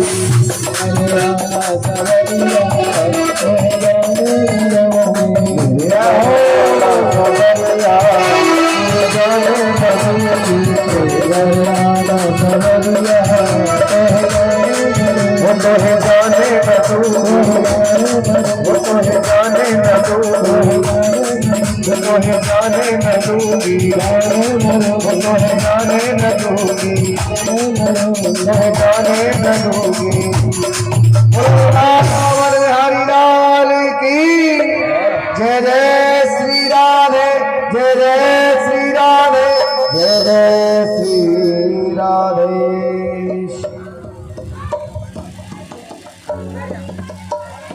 अब आप लोग प्रसंग पे ध्यान दीजिए। भगवान ने शांति प्रस्ताव लेकिन ठुकरा दिया। महाभारत युद्ध प्रारंभ हो गया महाराज। अनेक लोग मारे गए, कोई नहीं बचा। केवल 5 पांडव बचे और 5-6 लोग जो है कौरव के पक्ष में बचे। बाकी सब वीरगति को प्राप्त हुए। अंत में दुर्योधन के पक्ष में कोई नहीं रहा, उसके सब भाई मारे गए। तो दुर्योधन एक तालाब में जाकर के छिप गया, पोखर में। भीमसेन खोजते हुए पहुंच गए वहाँ पर और दोनों में युद्ध हुआ महाराज। तो भीमसेन ने उसके जांग में गदा मारा। तो वहीं पर बेचारा तालाब के किनारे पड़ा था, मरने की स्थिति में था। उसी समय द्रोणाचार्य का पुत्र अश्वत्थामा वहां पर आ गया। उसने देखा, अश्वत्थामा ने कहा, मित्र तुम्हारी अंतिम स्थिति है। दुर्योधन ने कहा, अब तो मैं मरने वाला हूं, लेकिन एक दुख मेरे मन में है। बोले बताओ मित्र। हमारे 100 भाई मर गए, लेकिन पांडवों में से एक भी नहीं मरा। अश्वत्थामा ने कहा, चिंता न करो, मैं आज रात में 5 पांडवों का मस्तक काट के तुम्हारे सामने रखूं। तो रात्रि में अश्वत्थामा पहुंचा, लेकिन जिसको भगवान बचाना चाहते हैं उसको कोई मार नहीं सकता। भगवान ने लीला रची, 5 पांडवों को साथ लेकर के दूसरे जगह चले। 5 पांडवों के 5 पुत्र जो द्रौपदी से हुआ था, उसने सोचा कि पिताजी है नहीं, बिस्तर खा लिए, उसी पे सो गए जाकर। अश्वत्थामा को रात्रि में पता नहीं चला और महाराज पांडवों की जगह पांडवों के पुत्रों का मस्तक काट करके दुर्योधन के सामने रखा। दुर्योधन बेचारा रोने लगा। बोले अश्वत्थामा, ये तुमने ठीक नहीं किया। हमारी दुश्मनी तो पांडवों से था, पांडव के पुत्रों से नहीं था। तुमने मेरे वंश में कोई जल देने वाला भी नहीं छोड़ा। इसी दुख में बेचारा मर गया। अश्वत्थामा ने विचार किया, प्रातःकाल पता चलेगा तो अर्जुन हमको छोड़ेंगे। तो रात में घोड़ा पे चढ़ के बहुत दूर भाग गया। इधर प्रातःकाल हुआ, द्रौपदी महारानी जैसे जगी, देखते हैं कि 5 सब पड़ा हुआ है, छाती पर हाथ मार कर जोर जोर से रोने लगी, चित्कार करने लगी। तब तक भगवान कृष्ण 5 पांडवों को साथ ले गया। भीमसेन को बड़ा क्रोध हुआ। बोले मैं अभी उस दुष्ट अश्वत्थामा को मौत के घाट उतार। भगवान बोले तुम रुको, तुम्हारे बस की नहीं है। तो स्वयं भगवान कृष्ण अर्जुन को साथ लेके चल दिए, रथ पे सवार होकर के। जब भगवान का रथ है तो कहाँ तक भागेगा। नजदीक आ गए। अश्वत्थामा ने देखा अब तो बचना कठिन है, युद्ध आरंभ कर दिया। अनेक अस्त्रों का प्रहार किया, लेकिन सब विफल हो गया। अंत में ब्रह्मास्त्र का प्रयोग कर दिया। ब्रह्मास्त्र सबसे बड़ा अस्त्र है विश्व का। इधर अर्जुन ने भी ब्रह्मास्त्र का प्रयोग किया, दोनों आपस में लड़े। ऐसा लगा कि प्रलय हो जाएगा संसार में। सभी ऋषि मुनि देवता हाहाकार करने लगे, सब आकाश में आ गए, बोले इस प्रलय को रोको। तो भगवान ने अश्वत्थामा से कहा कि ब्रह्मास्त्र लौटा लो, लेकिन अश्वत्थामा ब्रह्मास्त्र लौटाना नहीं जानता था। भगवान ने अर्जुन से कहा तुम ही लौटा लो, तो ब्रह्मास्त्र को लौटा लिया। अश्वत्थामा को बांध लिया रथ में और ला करके द्रौपदी के सामने पटक दिया। द्रौपदी को दया आ गई, बोली हमारे गुरु जी के पुत्र है, गुरु के समान है, दूसरा हमारा बेटा तो मर चुका है, अब तो जिंदा होगा नहीं, यदि इसको मार देते हैं तो इसकी माँ जो कृपी है इसको बड़ा दुख होगा, इसलिए इसको छोड़ दो। भगवान ने अर्जुन से कहा था कोई दुष्ट है, दुष्ट को जरूर ही दंड मिलना चाहिए, तुम्हारा उसके मस्तक में स्यमंतक मणि, बोले इस मणि को निकाल, उस मणि को निकाल, मणि के निकलते शक्तिहीन हो गया, छोड़ दिया महाराज। ऐसी द्रौपदी महारानी परम उदार हैं, बड़ी दयालु हैं। देखो जो संसार में दूसरों का भला करते हैं तो भगवान उसका भला करता है। आजकल लोग कहते हैं ना, अरे जिसकी भलाई करो वही बुराई करने लगता है, लेकिन आप यदि भलाई कर रहे किसी की तो भगवान आपकी भलाई करे। संसार में भले कोई कुछ नहीं करे, लेकिन भगवान जरूर भला करते हैं। इसलिए हमें चाहिए कि अपनी ओर से सबका भला करें। कोई बुरा करे तो उसको करने दो, उसका कर्म उसके साथ, आपका कर्म आपके साथ। भला करने वाले भलाई किए जा, बुराई के बदले दुआएं दिए जा। भला करने वाले भलाई किए जा, बुराई के बदले दुआएं दिए जा। जो भला करने वाले को भला करना चाहिए और बुरा के बदले में दुआएं दो, आशीर्वाद ही दो, तो भगवान आपकी रक्षा करें। इस तरह से महाराज इधर जो है अश्वत्थामा चला तो गया, लेकिन उसको शांति नहीं मिली। उसने विचार किया कि पांडवों को वंश को ही नष्ट कर दे। तो अभिमन्यु की पत्नी थी उत्तरा, उत्तरा के गर्भ में बालक था परीक्षित। उत्तरा के गर्भ में जो है ब्रह्मास्त्र का प्रयोग कर दिया अश्वत्थामा। इधर पांडवों पे भी 5 बाण चला दिए। भगवान द्वारकापुरी जाने के लिए तैयार हो रहे थे। उसी समय उत्तरा जो है दौड़ करके आई, भगवान के चरणों में गिर गई, हे प्रभु रक्षा करो, रक्षा करो, ये ब्रह्मास्त्र मेरे पुत्र को जला रहा है। तो भगवान ने 5 बाण लेकर के उस 5 बाण को काट दिया जो पांडवों की तरफ आ रहा था, और स्वयं भगवान गदा लेकर के उत्तरा के गर्भ में प्रवेश किया। 9 महीने तक भगवान ने परीक्षित की उसमें गर्भ में रक्षा की। इसके बाद भगवान पुनः द्वारका जाने लगे। कुंती महारानी ने रोक लिया। कुंती महारानी आई, प्रभु मैं आपकी स्तुति करना चाहती हूँ। कुंती महारानी कौन है? पांडवों की माँ है, भगवान की बुआ है, वसुदेव जी की बहन है। भगवान कृष्ण बोले बुआ जी, तुम तुम्हारी बुआ जी हो, तुम क्यों स्तुति कर रही हो? बोले नहीं, आपने बहुत, आप छलिया हो, अपना स्वरूप के छिपाए रखते हो, लेकिन मैं जानती हूँ आप भगवान हैं। तो भगवान की स्तुति की। भगवान प्रसन्न हो गए, बोले वरदान मांगा। बड़ी अद्भुत वरदान मांगा कुंती जी ने कि हे प्रभु हमारे जीवन में हमेशा दुख आ गए। भगवान कृष्ण कहने लगे बुआ जी, सभी संसार के लोग सुख मांगते हैं और तुम ऐसी हो, तुम तो पहले दुख मांग, क्यों दुख मांग रही हो? कुंती कहने लगी प्रभु दुख में आप याद आते हैं, आप सहायता करते हैं, और जब सुख का समय आया युधिष्ठिर को राजपाट मिल गया तो आप छोड़ के जाने लगे। इसलिए मैं तो चाहती हूँ कि दुख मिले तो आपका दर्शन होता है। विपदः सन्तु न शश्वत तत्र तत्र जगत गुरो, भवतो दर्शनं यत् स्यात् पुनर्भव दर्शनम्। सुख के माथे सिल पड़े जो हरि हृदय से जाए, बलिहारी वा दुख की जो पल पल नाम रटाए। दुख में सुमिरन सब करे सुख में करे न कोई, जो सुख में सुमिरन करे तो दुख काहे को हो। तो सुख और दुख, जो भक्त होते हैं सुख और दुख दोनों में भगवान की याद करते हैं। जो भगवान को भूल जाते हैं उनको ही महाराज दुख आता है। भक्त पे दुख भी आता है तो दुख उनको दिखता है। तो सुख और दुख दोनों भगवान का वरदान है। सुख में फूलो मत और दुख में भगवान को भूलो। तो सुख और दुख दोनों एक ही। जो भक्त होते हैं उनके लिए सुख क्या है? भगवान का स्मरण ही सुख है और भगवान को भूल जाना ही दुख। इसीलिए हम लोगों को चाहिए कि भगवान को भूलें नहीं। तो आपको भी भगवान कभी भूलेंगे। यदि आप भूल जाओगे तो भगवान भी आपको भूल।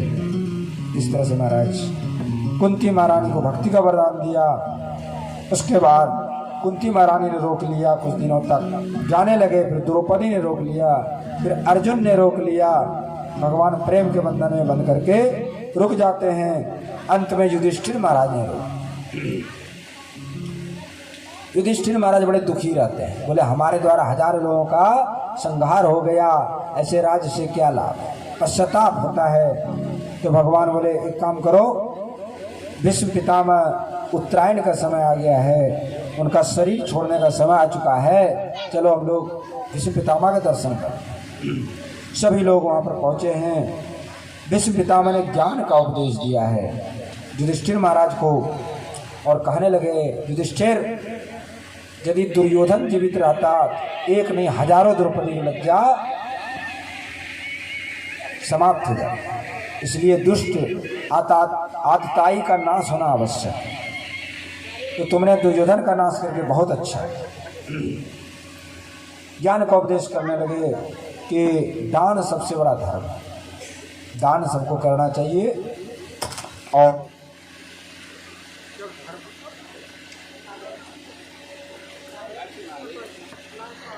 महाराज को भीष्म पितामह ज्ञान का उपदेश कर रहे। जब ज्ञान का उपदेश करे तो द्रौपदी महारानी को हंसी आ गई।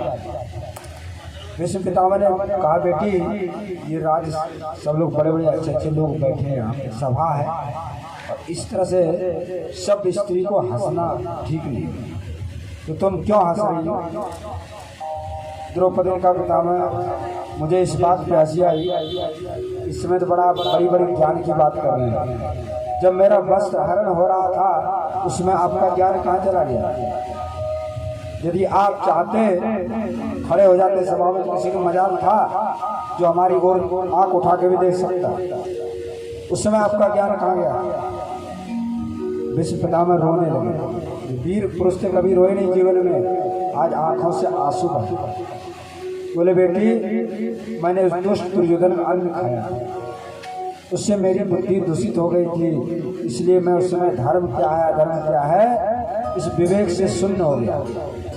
बेटी मेरे क्षमा कर दो, मेरे द्वारा भारी अपराध हुआ और उसी का फल मैं आज भोग रहा हूँ। अर्जुन के बाणों के द्वारा मैं सरसैया में पड़ा हूँ और लेकिन अब मेरा वो जो दूषित अन्न से जो खून बना था शरीर से निकल चुका है, मेरा मन शुद्ध हो गया है, पवित्र हो गया है, इसलिए मैं ज्ञान पाऊंगा।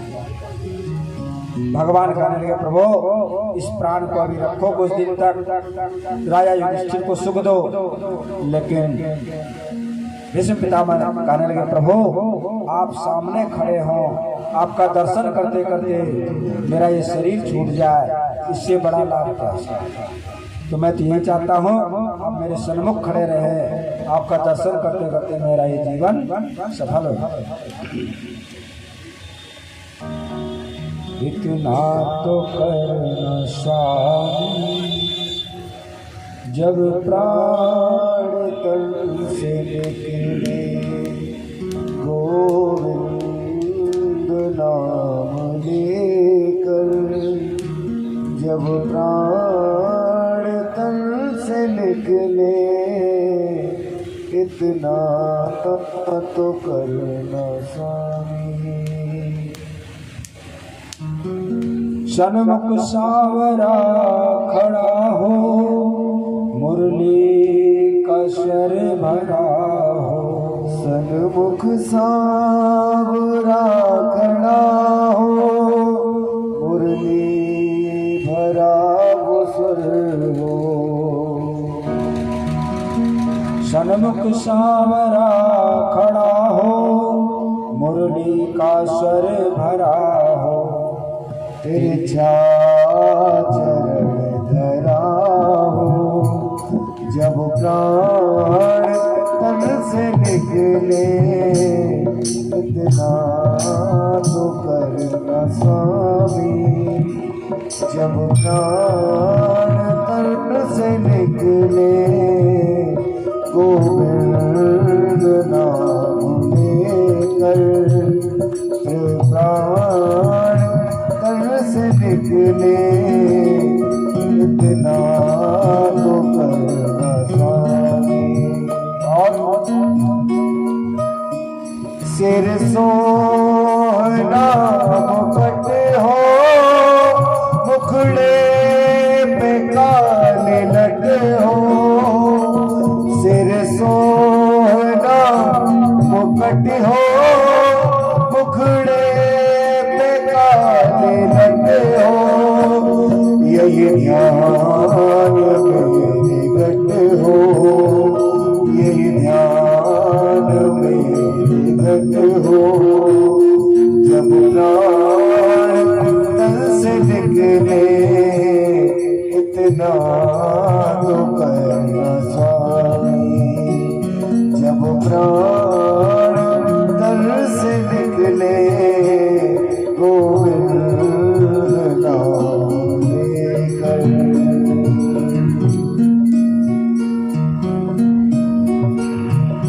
यही ध्यान मेरे घट हो, जब प्राण तन से निकले। केसर तिलक हो वाला, मुख चंद्र सा उजाला। केसर तिलक हो वाला, मुख चंद्र सा उजाला। डालो गले में माला, डालो गले में माला। जब प्राण तन से निकले, इतना तो करना स्वामी। जब प्राण तन से निकले, गोविंद नाम लेकर।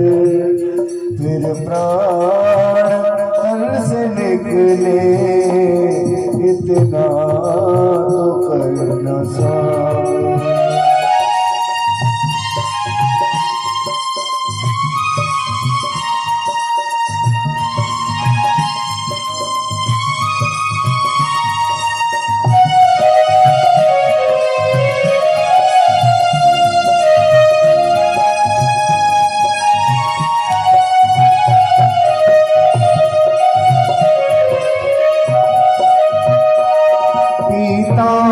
पीताम्बरी कसी हो, होठों पे कुछ हंसी हो।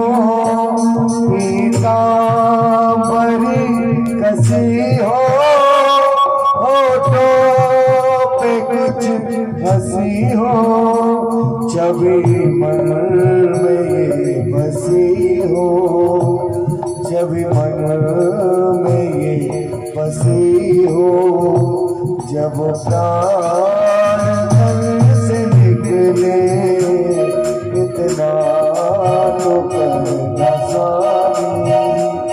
जब प्राण तन से निकले, घनश्याम जल्दी आना, नहीं हमको भूल जाना। घनश्याम जल्दी आना,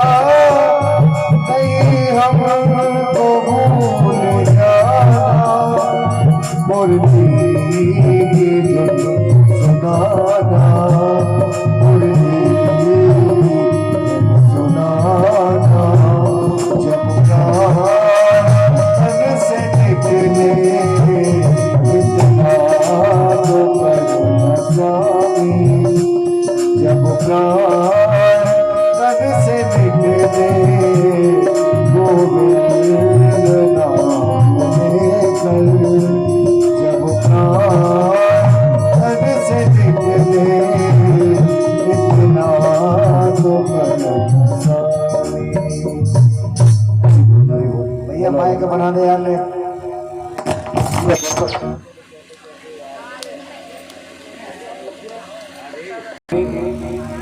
और प्रभु का दर्शन करते हुए उन्होंने अपने प्राणों का त्याग किया।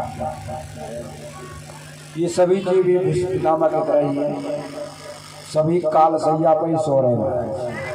तो हम सब लोग भी प्रभु से ही प्रार्थना करें, हे प्रभु, हे श्याम सुंदर, हे कन्हैया, जब हमारा प्राण शरीर से जाए तो आपका वो दर्शन मोर मुकुटधारी पीताम्बरधारी बंसी बजाते हुए वही स्वरूप हमारे आंखों के सामने हो और हमारा शरीर छूट जाए और हम आपके धाम में पहुँचे, आपकी सेवा में। ये सभी जीवों का यही भाव होना चाहिए, क्योंकि ये संसार दुखालय है, सुख तो भगवान के धाम में है। सच्चिदानंद स्वरूप भगवान का धाम है, वहाँ पर दुख का लेस नहीं है, कोई विकार नहीं है, कोई कामना नहीं है, कोई वासना नहीं है, न रोग है न कष्ट है, केवल आनंद ही आनंद, परमानंद। जब तक जीव वहाँ नहीं पहुँचता, जब तक भटकना ही बनेगा। इसलिए हम लोग भी प्रार्थना करें, हे प्रभु, हम तो आपके पास ही हैं। इस तरह से महाराज भीष्म पितामह का अंत्येष्टि संस्कार किया युधिष्ठिर जी महाराज ने और आकर के अपना राज्य करने लगे। कुछ दिनों के पश्चात परीक्षित का जन्म हुआ है। बड़ा उत्सव मनाया गया है पूरे राज्य में, क्योंकि एकमात्र ये वंशधर और कोई भी नहीं बचा है, ये परीक्षित ही बचा। परीक्षित जब पैदा हुआ तो हर एक को पहचानता था, देखता था कि हमारे घर में रक्षा करने वाला था, सबको देखता था, यही तो नहीं है। एक बार भगवान कृष्ण आए तो उत्तरा ने अपने पुत्र को भगवान की गोदी में दे दिया, खिलखिला के हंसने लगा, बोले यही है, यही है, यही मेरा रक्षक। तो सबकी परीक्षा करता, इसलिए नाम हो गया परीक्षित। बोलो परीक्षित महाराज की जय। इधर महाराज भगवान का परम धाम गमन हो गया, भगवान कृष्ण अपने धाम को चले गए। अर्जुन आए, सारा समाचार युधिष्ठिर जी को सुनाया। युधिष्ठिर महाराज बड़े दुखी हो गए, बोले अब हमें यहाँ रख क्या करना है, हम लोग भी यहाँ से चलते हैं। तो राजा परीक्षित को राज दे दिया, पांचों पांडव और द्रौपदी हिमालय की ओर चले। राजा परीक्षित राज करने लगे, बड़े धर्मात्मा राजा, गौ की सेवा करते, ब्राह्मणों की सेवा करते, संतों की सेवा करते। उनके राज्य में सभी सुखी, सभी खुशहाल। लेकिन भगवान कृष्ण के जाते ही कलयुग का आगमन हो गया। कलयुग देवता आ गए और कलयुग क्या है महाराज, जो गाय को कष्ट दे, ब्राह्मणों को कष्ट दे, संतों को कष्ट दे, अधर्म, अत्याचार, झूठ, छल, कपट, चोरी, यही कलयुग। कलयुग ने गाय को कष्ट देना शुरू कर दिया। एक दिन राजा भ्रमण करने निकले तो क्या देखते हैं, ये गाय खड़ी है, बेचारी बड़ी दुबली पतली है, शरीर से हड्डी दिखाई दे रहा है, और एक बैल खड़ा है, बैल के 3 ही पैर है, एक पैर है, 3 पैर है, और एक शूद्र राजा को रूप धारण करके उसको छड़ी से मार पीट रहा है। राजा बड़ा कष्ट हुआ, अरे कौन दुष्ट है, कौन दुष्ट है जो गौ माता का को प्रताड़ना दे रहा है। तलवार निकाल लिया मारने के लिए, चरणों में गिर गया, बोले मैं कलयुग तो क्षमा करो, रक्षा करो, रक्षा करो। शरणागत को अभय देने का विधान है। परीक्षित महाराज बोले ठीक है, तुमको प्राणदान दिया, लेकिन हमारे राज्य से बाहर चलो, यहाँ नहीं रहोगे। कलयुग ने कहा प्रभु आपका राज्य तो पूरी पृथ्वी पर है, मैं कहाँ जाऊँगा, कोई स्थान रहने के लिए दे दो। बोले ठीक है, स्थान देते हैं तुमको। तो 4 स्थान दिया महाराज।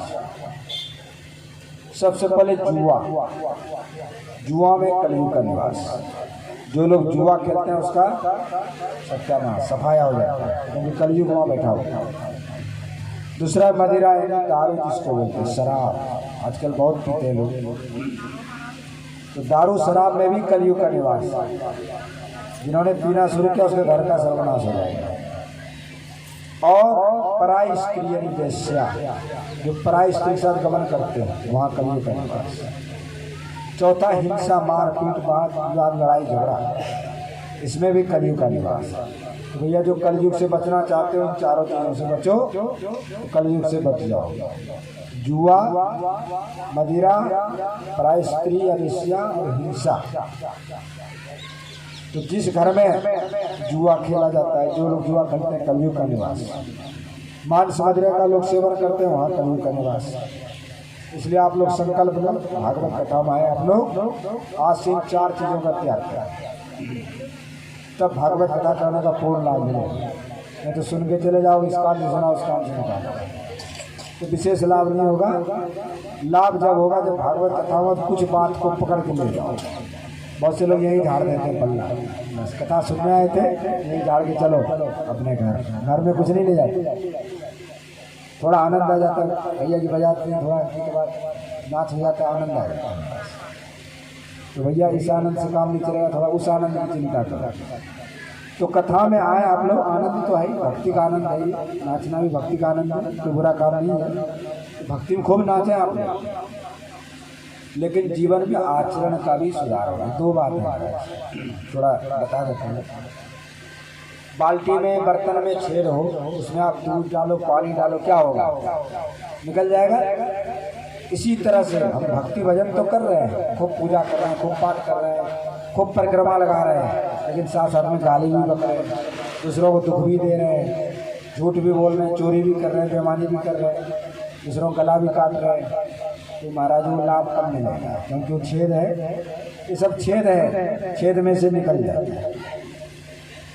खांसी जुकाम हो रहा है, मेरे को भी हो रहा है, और रोज़ हमको कोई ला करके लस्सी और बढ़िया उसमें फ्रिज का बर्फ डाल कर पिला दिया जाए, क्या होगा महाराज? यहाँ नहीं बैठ पाएगी, वही बिस्तर में पड़ जाएंगे। कहने का अर्थ यह है, रोग ठीक करना तो दवाई खाओ, साथ में परहेज है, तब तो रोग ठीक होगा।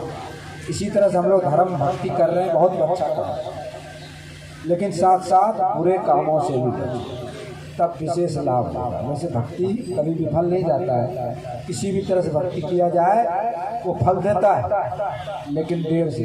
दवाई तो खा रहे हैं आप, दवाई काम कर रहा है अपना, लेकिन परहेज नहीं करेंगे तो लंबा समय लगेगा, और परहेज कर लेंगे तो जल्दी लाभ होगा। भैया सुनो, कथा के बाद बात करेंगे।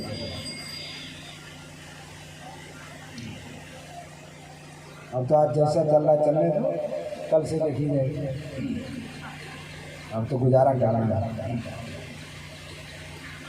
तो ये बता रहे थे कि रोग के साथ परहेज भी जरूरी, तभी लाभ होगा। तो यहाँ पर ये 4 बातें बता रहे थे, जुआ, मदिरा, पराई स्त्री और हिंसा, इस 4 चीज से बचना चाहिए। इसमें कलयुग का निवास है। कलयुग ने कहा महाराज सब बुरे बुरे चीज़ दे दिए, कोई बढ़िया चीज़ भी दे दो लाने के लिए। स्वर्ण, सोना, धन। ये धन कैसा है महाराज? जो धन भगवान को अर्पित कर दिया जाता है, कोई भी धन आया आपको यहाँ पर, तो कुछ उसमें से सेवा निकाल दो, संतों के लिए, ब्राह्मणों के लिए, गाय के लिए। वैसे हमारे यहाँ दशमांश होता है, दशांश कमाई में से दशांश दान कर देना, तो धन की शुद्धि हो जाती है, फिर धन में दोष नहीं लगता है। यदि दान नहीं करते हैं तो धन तो खर्च होगा, डॉक्टर को दे आओगे, वकील को दे आओगे, मुकदमा कचहरी, रोग नहीं जाएगा। तो धन की शुद्धि होता है दान करने से। यदि आप धन का दान करेंगे तो कलयुग का निवास नहीं होगा, केवल अपने इकट्ठा करने में रहोगे तो फिर उसमें कलयुग आ जाएगा, और जहाँ कलयुग आएगा बुद्धि बिगड़ जाएगी। इस तरह से 5 जगह रहने को दिया।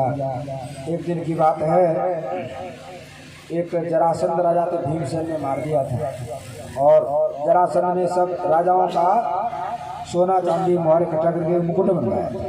वो मुकुट यहाँ रखा हुआ था खजाने में। राजा परीक्षित ने उस मुकुट को पहन लिया। महाराज कलयुग सवार हो गया। शिकार खेलने चले गए, जबकि हिंसा नहीं करते थे, लेकिन चला गया कलयुगी सवार। शिकार खेलने गया, पीहड़ जंगल में चला गया, ऐसे जगह चला गया जहाँ न पानी है, न भोजन की व्यवस्था है, कुछ नहीं है।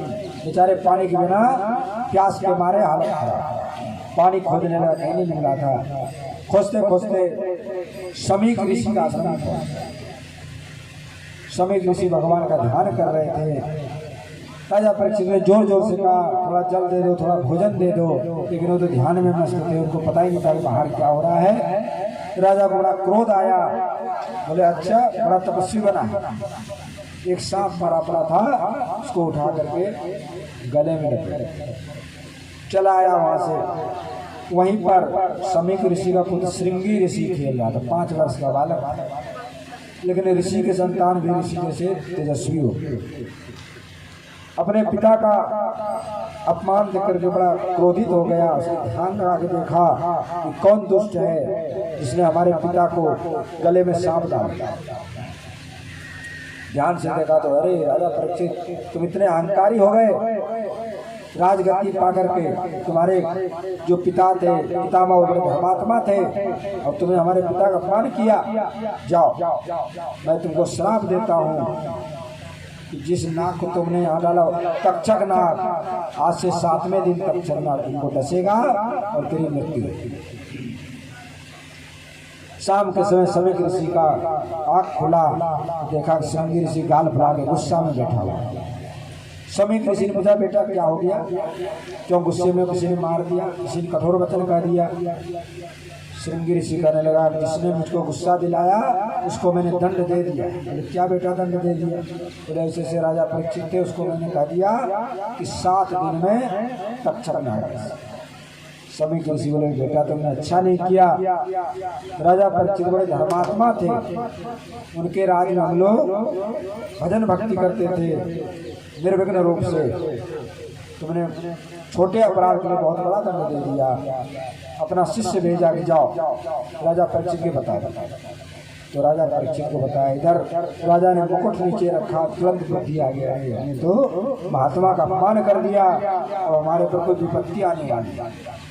जब तक समीक ऋषि के जो पुत्र थे, शिष्य थे, उन्होंने बता दिया ऐसी ऐसी घटना हो गई। तत्काल उन्होंने अपना राजपाट अपने पुत्र जन्मजय को सौंप दिया और सब कुछ त्याग करके गंगा जी के किनारे जाकर बैठ गए। अन्न जल का त्याग किया। बोले अब तो मरना ही, अन्न जल को क्या करेंगे, भगवान का भक्ति करते हुए शरीर का त्याग किया। तीनों लोग में हाहाकार मच गया कि चक्रवर्ती राजा, धर्मात्मा राजा परीक्षित को ऐसा श्राप दिया। सभी ऋषि संत महात्मा वहाँ पे इकट्ठा होने लगे, क्योंकि एक तो पांडव के वंश के हैं, दूसरा बड़े धर्मात्मा हैं। जब तक राजा रहेंगे हम लोग सत्संग करेंगे, भगवान का कीर्तन करेंगे, वहीं चल करके सभी ऋषि मुनि वहाँ गंगा किनारे आ गए महाराज। सबका सत्कार किया राजा परीक्षित जी ने और प्रश्न किया कि हे प्रभु, हमारी आयु बहुत कम है, 7 दिन का समय है, कोई ऐसा उपाय बताइए जिससे मैं संसार बंधन से मुक्त हो जाऊं, भगवान को प्राप्त। सब लोग आपस में विचार करने लगे, भैया 7 दिन में क्या हो सकता है, कैसे उद्धार होगा, कैसे मुक्ति होगा। सब आपस में विचार ही कर रहे थे। उसी समय वहाँ पर श्री सुखदेव जी महाराज,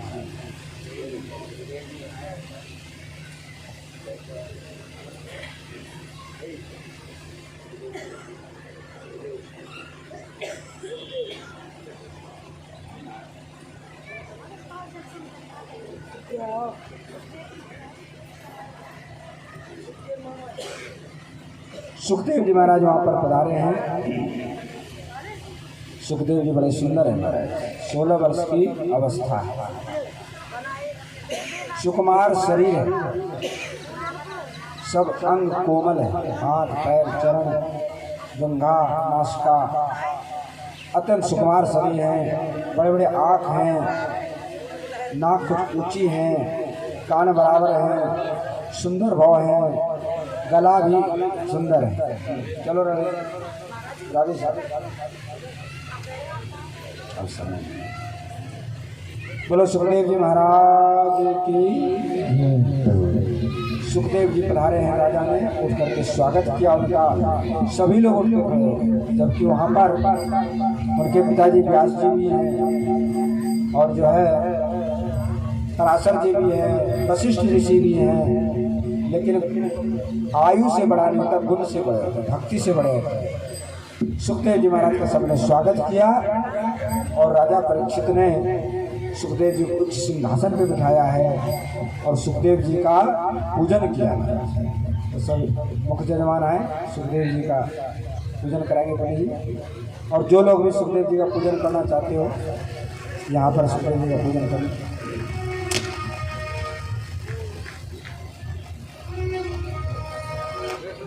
हरि कथा सुनाने वाले प्रभु की कथा सुनाने वाले भोग सुनाने वाले तुमको लाखों प्रणाम, तुमको लाखों प्रणाम। नारायण वासुदेवा हे नाथ नारायण। श्री कृष्ण गोविंद हरे मुरारी, हे नाथ नारायण वासुदेवा। श्री कृष्ण गोविंद वासुदेवा, नारायण वासुदेवा, नारायण वासुदेवा। श्री कृष्ण गोविंद हरे मुरारी, हे नाथ नारायण वासुदेवा। आइए सभी मिलकर के नारियों की सेवा करते हुए, पूजन करते हुए। गोविंद मेरी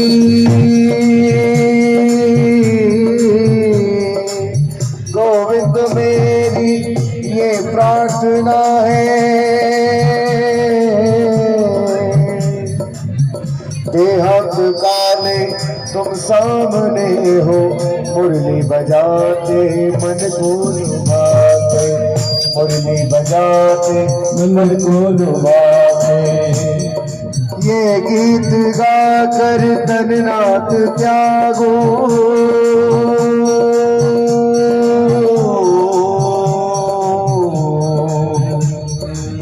ये गीत गाकर तननाथ त्यागो। नारायण वासुदेवा, हे नाथ नारायण वासुदेवा। कृष्ण गोविंद हरे मुरारी, हे नाथ नारायण वासुदेवा। हे नारायण मेरे सरकार आए हैं, मेरे सरकार आए हैं, मेरे सरकार आए हैं, मेरे सरकार आए हैं। लगे कुटिया भी दुल्हन सी, लगे कुटिया भी दुल्हन सी। मेरे सरकार आए हैं, सजा दो घर को गुलशन सा, मेरे सरकार आए हैं। हरि हो पखारो इनके चरणों को, बहाकर प्रेम की गंगा। पखारो इनके चरणों को, बहाकर प्रेम की गंगा, बहाकर प्रेम की गंगा। बिछा दो अपनी पलकों को, बिछा दो अपनी पलकों को, बिछा दो अपनी पलकों को, बिछा दो अपनी पलकों को। मेरे सरकार आए हैं, लगे गुटिया भी दुल्हन सी। मेरे सरकार आए हैं, मेरे सरकार आए हैं, मेरे सरकार आए हैं, मेरे सरकार। हे मुरारी, हे नाथ नारायण वासुदेवा। कृष्ण गोविंद हे मुरारी, हे नाथ नारायण वासुदेवा। आरती कर लीजिए।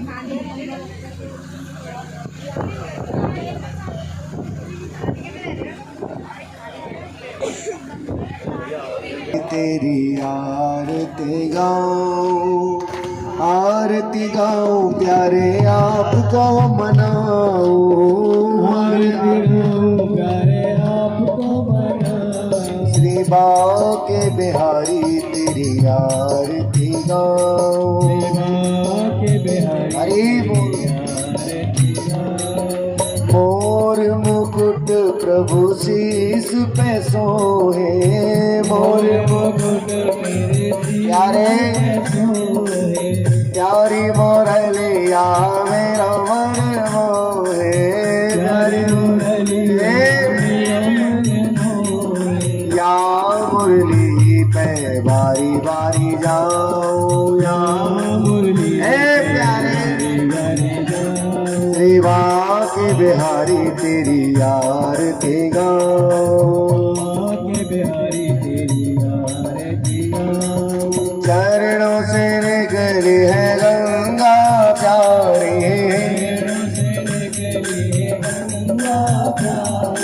उसने सारी दुनिया तारी, सारी दुनिया तारी। उन चरणों में शीस नवाऊं। के बिहारी तेरी प्यारे आरती गाऊं प्यारे आपको मनाऊं, आरती गाऊं प्यारे आपको मनाऊं। कुंज बिहारी तेरी आरती गाऊं। के बिहारी हरि बोल। दास अनाथ के नाथ आप हो, सुख दुख जीवन साथ आप हो, जीवन का साथ उन चरणों में शीस नवाऊं। चरणों में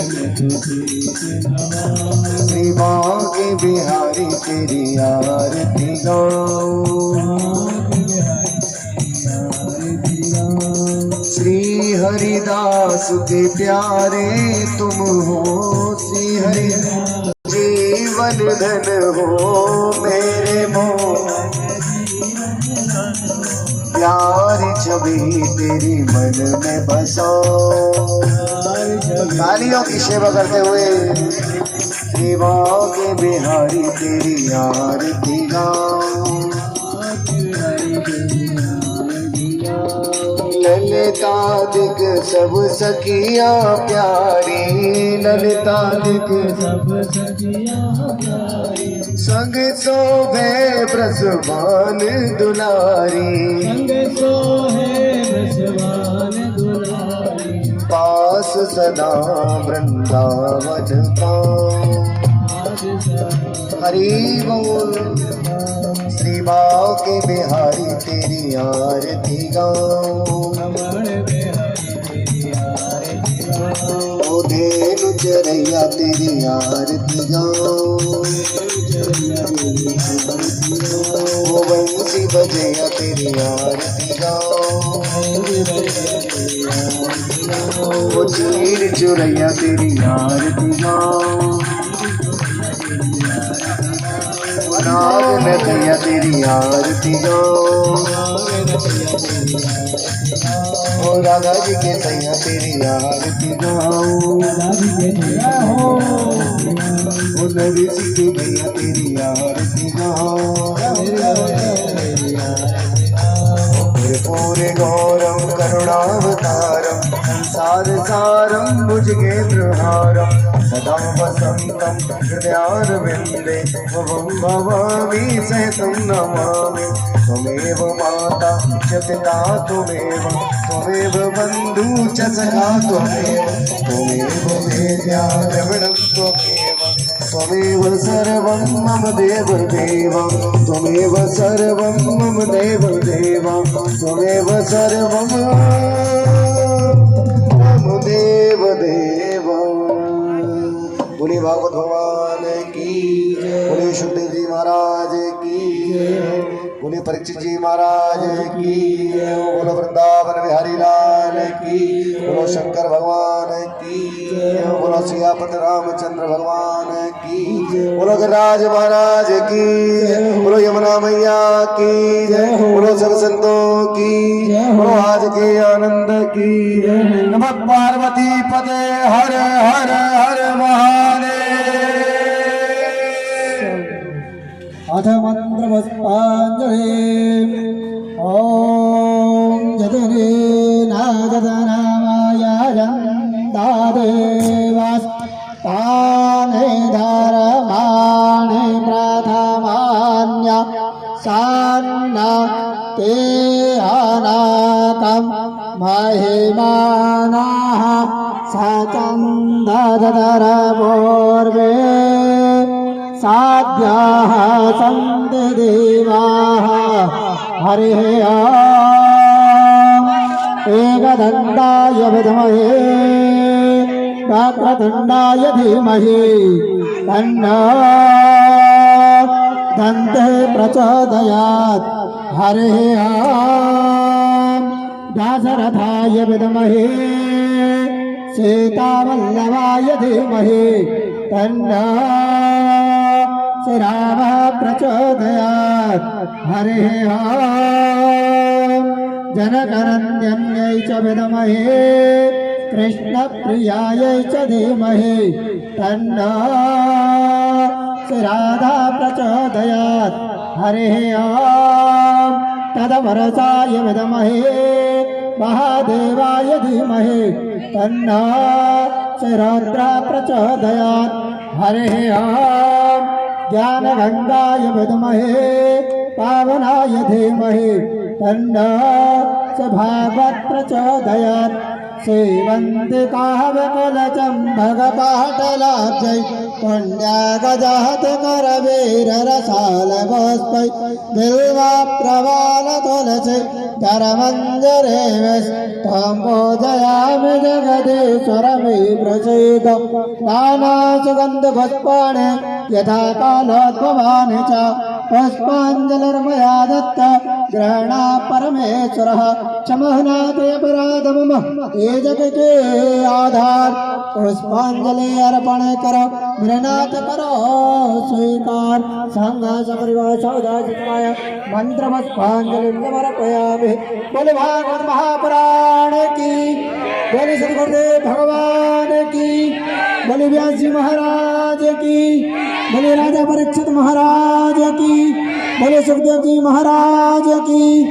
धर्म की अधर्म का प्राणियों में विश्व का गौ माता की बस्ती नगर की अपने अपने गुरु महाराज की जय जय श्री राधे, जय जय श्री राधे, जय जय श्री राधे।